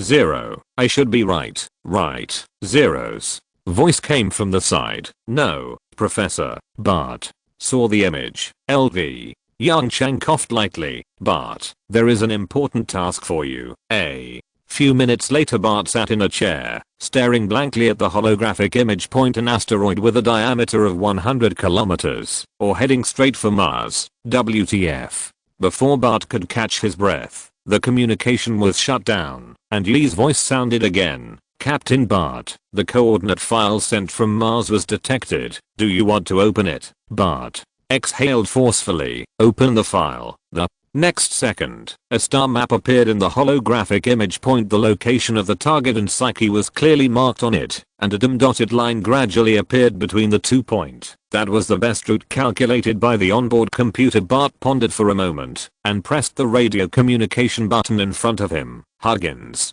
Jason, I have to go first. Mining nanorobits are being recalled. While Bart recalled all the nanorobits, he said on the radio, Professor Lou has given me a special task. Special task? Or Professor Lou? Jason screamed and asked in a hurried tone. Captain, are you hysterical? Bart rolled his eyes unhappily. Seriously, there is an asteroid heading towards Mars. I have to go and see the situation on the spot. The questioning voice in the radio channel suddenly disappeared. After a long time. Asteroid? Hawkins' voice came. Is Mars okay? Nanobots recalled. Fixed hooks retracted. Seeing this prompt, Bart decisively pressed the start button of the Hummingbird starship. Don't worry, with Professor Lou here, what can go wrong? I'm leaving first. See you in Mars City. As soon as the voice fell, a faint blue flame suddenly lit up at the bottom and tail of the Hummingbird starship. Chapter 223 Simulated Impact, Mars Ring. A few hours later. Attention. 200 kilometers to the target. Deceleration program started. The prompt information on the holographic image made Bart alert. 200 kilometers is a very short distance for the Hummingbird starship. Amid the discomfort caused by deceleration, an asteroid with a bumpy surface and a metallic luster appeared in front of Bart. It is only half the size of Psyche, and the metallic luster on the surface is far less than that of Psyche. 1. Start the docking program. Bart straightened his body and stared at the ferocious asteroid in front of him. According to Professor Lou's request, he needs to land on this asteroid and detect the material composition inside it. Under the control of 1, the speed of the Hummingbird starship gradually decreased and approached the asteroid in the main conference room of Mars City number 1. The moment the communication was connected, the true appearance of the asteroid appeared. In front of everyone. The Hummingbird starship slowly docked on it. As the nanorobits were deployed, rows of precise data appeared in front of L.V. Yongchang. 30% iron and nickel, and 50% rock. L.V. Yongchang held his chin with his hand and nodded thoughtfully. A few minutes later, the data transmission was completed. Professor L.V. Albert, who was across the conference table, looked at L.V. Yongchang nervously. Can Mars withstand the impact of this asteroid? Hearing this question, L.V. Yongchang was stunned. Then, he looked at Albert with a strange face. Senator Albert, I can guarantee that Mars can definitely withstand the impact of this asteroid. As he said, L.V. Yongchang turned his head and winked at Zero's virtual image. In the holographic image on the conference table, an asteroid hit Mars directly. Of course, we definitely can't withstand the impact of this asteroid. L.V. Yongchang shrugged. This is a simulation picture calculated by Zero. As the voice fell, the asteroid and Mars had a close contact in the picture. Near the huge crater, there was a lot of hot magma. That was the result of the conversion of the kinetic energy carried by the asteroid into internal energy. The environment on the surface of Mars has undergone earth-shaking changes, and it is no exaggeration to call it hell. At the moment of impact, countless rocks were accelerated to escape velocity and flew into Space time began to accelerate. Under the influence of Mars gravity, they formed a ring structure similar to Saturn's rings. When the dust settled, Mars became the only solid planet with planetary rings in the solar system. Looking at the simulation in front of him, Albert swallowed slightly. Yongchang, don't scare other members. The voice of the head of the parliament came. Is there any solution, Lu? Yongchang smiled with ease and stood up from his seat. There are currently two solutions. First, send a large number of hummingbird-type mining starships to decompose them all before it arrives. The members of the House of Representatives nodded one after another. This is a good solution. LV Yongchang changed the subject. However, there is a problem with this plan. According to the mining speed of the hummingbird starship, even if we send all the hummingbird starships in the asteroid belt, there is still not enough time. Therefore, I prefer the second plan. As he said this, LV Yongchang stretched out his hand and drew a line in the air. A brand new holographic projection screen appeared in front of everyone. In the screen, a starship with a ferocious appearance quietly stopped beside the Mars spaceport. 5 thick gun barrels were arranged in sequence in the front of the starship. Is this Luenbert? The head of the council frowned and asked softly. LV Yongchang's eyes lit up and nodded to the old man. The head of the council has good eyesight. You can recognize this Luenbert starship even after it has been modified like this. The old man smiled and shook his head. So, what can this modified starship do? Faced with the old man's question, LV Yongchang smiled mysteriously. Speaker, have you heard of electromagnetic guns before? Everyone could react. The holographic projection screen in front of them changed again. 5 straight, shiny gun barrels appeared in front of everyone. Let me introduce the latest research results of the Academy of Sciences during this period. LV Yongchang waved his hand in the air. Electromagnetic coil gun. Half an hour later in the main conference room, all the members stared at the holographic image in front of them with wide eyes. Professor LV, is this data reliable? Bip asked with red eyes and rapid breathing. Can the speed of the shell really reach 6,000 kilometers per second? It is also loaded with a micronuclear bomb. The power of this shot is not. Bip took a deep breath and exclaimed in an exaggerated tone, destroy the world. Bip showed a look of relief and satisfaction in his eyes as the former president of the Soviet Union. The moment he saw this rough gun barrel, he felt that his life had been sublimated. LV Yongchang's mouth twitched. The expression of member Bip at this time was exactly the same as Yevgen's a few days ago. Mr. Jingpu, calm down. Lu Yongchang sighed softly. This thing is not as powerful as you think. Maybe it's good for dealing with asteroids, but in an interstellar war, this thing can't play a decisive role. Jingpu's expression froze. Before he could continue speaking, the voice of the chairman of the council came again. Yongchang, how is the manufacturing progress of this Lueneo? Hearing this, the expression on LV Yongchang's face became awkward. Ahem. He coughed twice. Manufacturing progress. At present, the Lueneo starship has entered the Mars spaceport. The main conference room was silent. Fang Zhu, who was sitting next to LV Yongchang, silently covered his eyes with his hands. What is this? You mean the transformation has not started yet? The chairman of the council was silent for a while and confirmed again with a strange look. LV Yongchang nodded silently. The atmosphere in the conference room became more and more strange, but it's not a big problem. LV Yongchang smiled awkwardly, stretched out his hand, and slid in the air, switching the holographic projection screen. According to calculations, this asteroid will arrive near Mars in a month. We have plenty of time to transform the Lueneo starship. If nothing goes wrong, we will intercept it 100 million kilometers away from Mars. It just so happens that it can test the power of the electromagnetic coil gun for us. To be on the safe side, within this month, the Academy of Sciences will make every effort to manufacture hummingbird starships and recall all hummingbird starships in operation. If the electromagnetic coil gun fails to intercept, we can also break it down into some fragments with less lethality. If you're listening to this novel on a channel other than Fanfic World, it means they downloaded and uploaded it without effort. We cordially invite you to visit our channel Mundo fanfic novelos. There you'll find the original version of this story and you can explore many other novels of various genres. We're waiting for you to immerse yourself in a world of incredible novels. Chapter 224 The Sound of Shattered Dreams.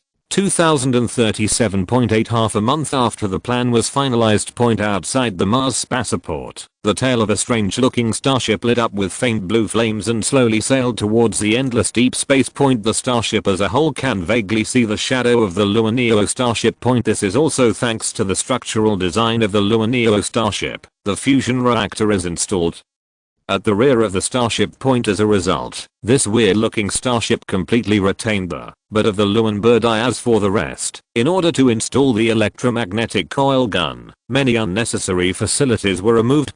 Coupled with the fact that 5 gun barrels are installed on the head of the starship, the shape of the starship looks particularly strange. There is an indescribable weird splicing style inside the Mars spaceport. Fang Zhu looked at the starship slowly sailing into the distance with a strange look on his face and sighed quietly. Yongchang, how come this starship doesn't look like the simulation picture you took out a month ago, Lu? Yongchang turned his head and glanced at Fang Zhu beside him with a look of helplessness. This is already the nth time he has heard this question. In the past few days, a member of the House of Representatives and a researcher expressed their curiosity about the appearance of this starship. There's no way. Time is a little tight, so it's good to be able to transform it into this. Lu Yongchang spread his hands and said, although his appearance is a bit unique, I guarantee that the performance he should have has not fallen behind. Fang Zhu stared straight at the obviously much weaker Hall thruster light and said in a skeptical tone, are you sure, Lu? Yongchang was silent for a while and said slightly embarrassed, this is also a helpless move. The reactor power of the Luaneo I starship is still a bit low. In order to provide sufficient energy for the 5 electromagnetic coil guns, we can only reduce its power. It's not a big problem, it's just that its flying speed will be a little slower. Looking at Fang Zhu's suspicious eyes, Lu Yongchang coughed lightly and changed the topic. 0. Pull out the data on that asteroid. Roger that, Professor. The holographic image screen unfolds, and on the left is a star map near Mars. On the right is the ferocious looking asteroid. Professor, the calculation results are the same. It is estimated that the two will meet at a distance of 100 million kilometers from Mars. After Zero's words fell, a red dot lit up in the star map on the left. That's where the two meet. In computing the interior of the Luaneo I modified starship. Due to power reasons, the Luaneo I modified starship cannot enter the forward 4 state. Therefore, pilots do not need to enter the deep sea chamber. Captain Zhaoziji, the main mission of this operation is, lines of Chinese characters slowly appeared on the holographic image. Finally, I wish you good luck, humanity. Glory will last forever. The traces of Chinese characters gradually faded, and a standard star map appeared in front of Zhaoziji. On the star map, a dim dotted line connects the red dots and the green dots. The red dot is the location of the target asteroid. The green dot is the location of the Luaneo I modified starship. Zhaoziji, who was sitting in the captain's seat, took a deep breath, and the look on his face became more solemn. Gao Yang. Zhaoziji looked at the star map in front of him and said to his teammates, cheer up. Whether human civilization can continue depends on whether we can intercept this asteroid. Hearing Zhaoziji's words, Gao Yang's face turned slightly red, his eyes showed a bit of excitement, and he nodded vigorously. At this moment, he felt that he was only half a step away from being famous in history. Which man can resist the temptation of having his name go down in history, honoring his ancestors, and having his name be the answer to a fill-in-the-blank question? Beep. A reminder sounded in front of Gao Yang. When he saw the Chinese characters on it, he was stunned and quickly turned to Zhaoziji and shouted, Captain, a communication request has been sent from the Mars spaceport. Take it over. Zhaoziji's eyes moved, and he said in a deep voice, the holographic image on the console changes quietly. The image of Lu Yongchang appeared in front of him. Professor Lu. Zhaoziji shouted respectfully, do you have any mission? Thanks to quantum over-distance communication technology, the two can communicate without any delay. In the picture, Lu Yongchang showed a faint smile on his face. Zhaoziji, relax, your mission this time is actually to test the power of this weapon. Zao. Ziji's eyes widened slightly. Testing the power of weapons? Isn't it meant to intercept asteroids? Lu Yongchang smiled and nodded. There is also a need in this regard, but relax. Even if you fail, nothing will happen to Mars. The Hummingbird starship has arrived at the scheduled location, so be brave and fire when it's time to fire. For weapons testing, you have to fully demonstrate its performance. Zao. Ziji stared blankly at the holographic image in front of him. Can it still be like this? He subconsciously turned to look at Gao Yang aside, trying to get some feedback from his teammates. Gao Yang also had a look of astonishment on his face. Okay, Professor Lu. Zao Ziji nodded with a wry smile. Don't worry, we will definitely test the power of this weapon. In the holographic image, Lu Yongchang nodded with satisfaction. Communication was cut off. Zao Ziji and Gao Yang looked at each other, not knowing what to say for a moment. Indistinctly, the two seemed to hear a crisp pop. That was the sound of a shattered dream. Not only Zao Ziji and Gao Yang, but even Fang Zhu, who was sitting next to Lu Yongchang, looked at him in astonishment. Yongchang, is it really okay to say that? Why not? Lu Yongchang shrugged and said with a relaxed look, I'm not wrong. The focus of this mission is to test the power of the electromagnetic gun. What? If they are timid and dare not fire the gun, then how to test the effect of the electromagnetic gun? Fang Zhu's eyes were a little confused. It felt that what he said made some sense. But he always felt that something was wrong. Okay.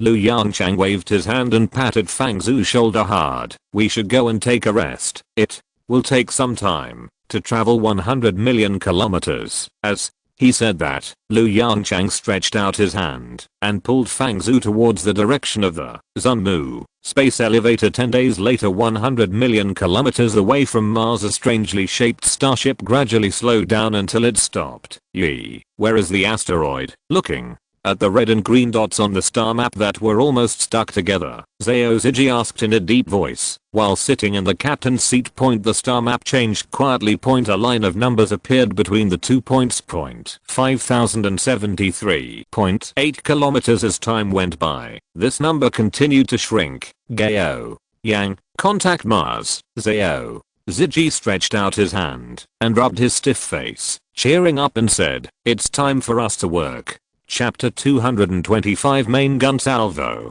The communication was quickly connected. Professor Lu, we have arrived at the scheduled location.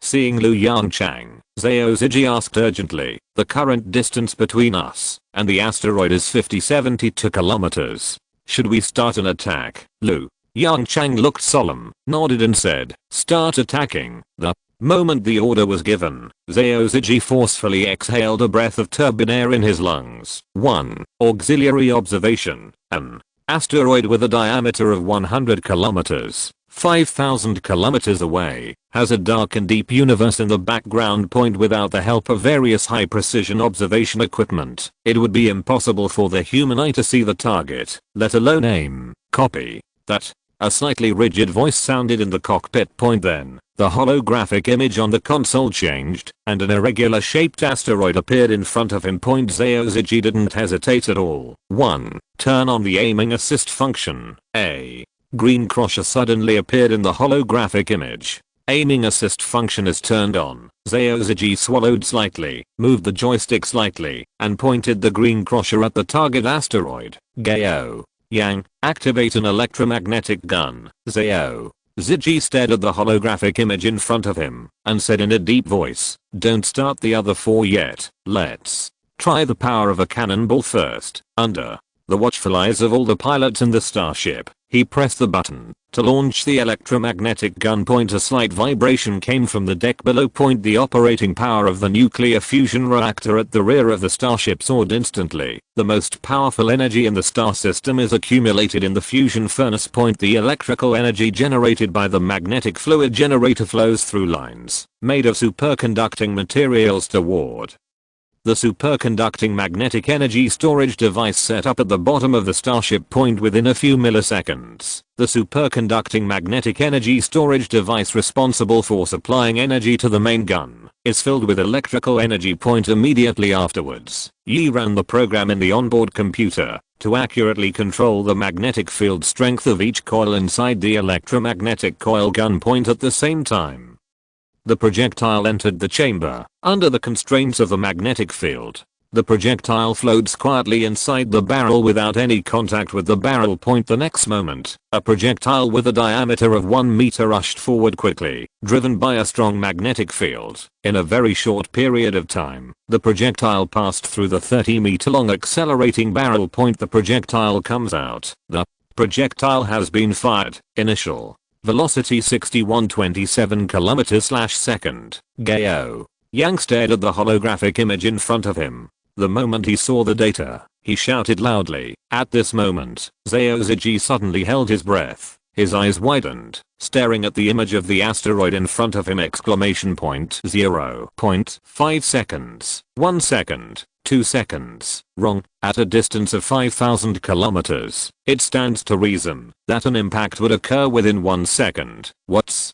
going on? Zhao Ziji looked at the asteroid still going its own way in the picture and shouted anxiously. 1. Was the projectile launched successfully, Captain? Zhao Ziji, the projectile was successfully launched 5 seconds ago. A rigid voice sounded in the cockpit. Gao Yang looked at Zhao Ziji with a somewhat ugly face. Captain, could it be that we made a mistake? Zhao Ziji's expression changed slightly, and he turned to look at the aiming screen. The asteroid sat quietly in the center of the crusher. No, there's no problem with aiming. Zhao Ziji turned to the holographic projection aside for help. In the projection screen, Yongchang sighed slightly. Sure enough, the control of this electromagnetic coil gun is still a big problem. 0. Take control. The moment he finished speaking, a familiar electronic synthesized sound sounded inside the starship. Roger that, Professor. Control of the starship has been taken over, and the trajectory of the previous projectile is being analyzed. Adjusting.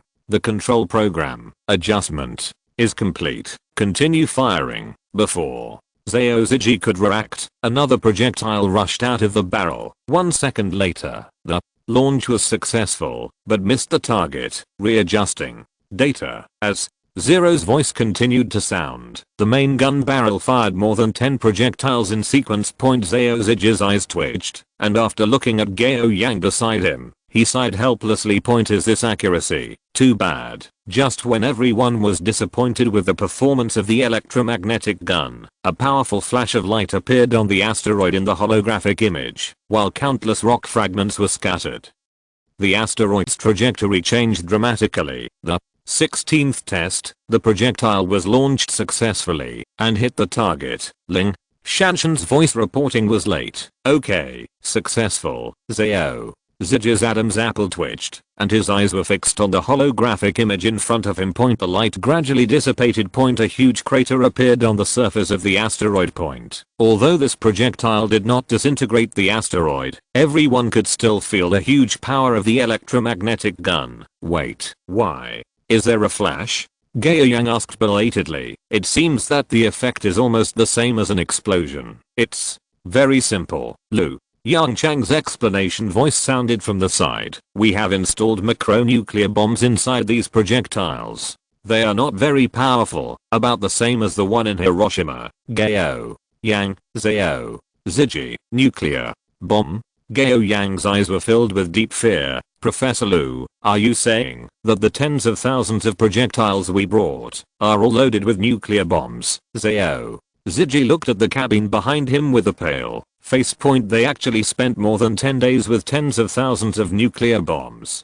Calm down, calm down. Liu Yongchang said cheerfully. It's not that exaggerated. Among the tens of thousands of projectiles, only a few hundred projectiles are loaded with micronuclear bombs. Don't worry, we have taken sufficient safety measures. Nothing will happen. There was silence in the starship. Zhao Ziji took a deep breath and calmed down his excited mood. Professor, are we going to continue to launch projectiles now? Of course. Liu Yongchang in the projection screen looked surprised. What?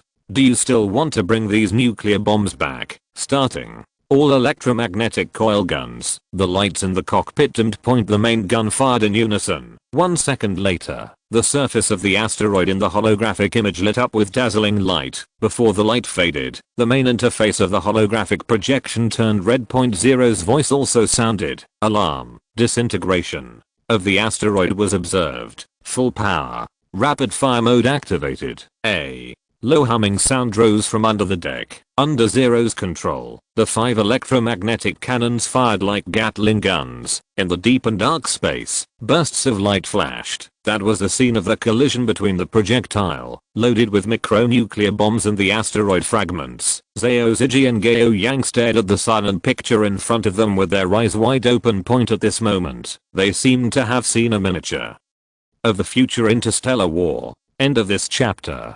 Thank you very much for reaching the end. Don't forget to like. Looking for more exclusive content and immediate access? Subscribe to our Patreon. Remember, every like, subscription, or donation encourages us to continue.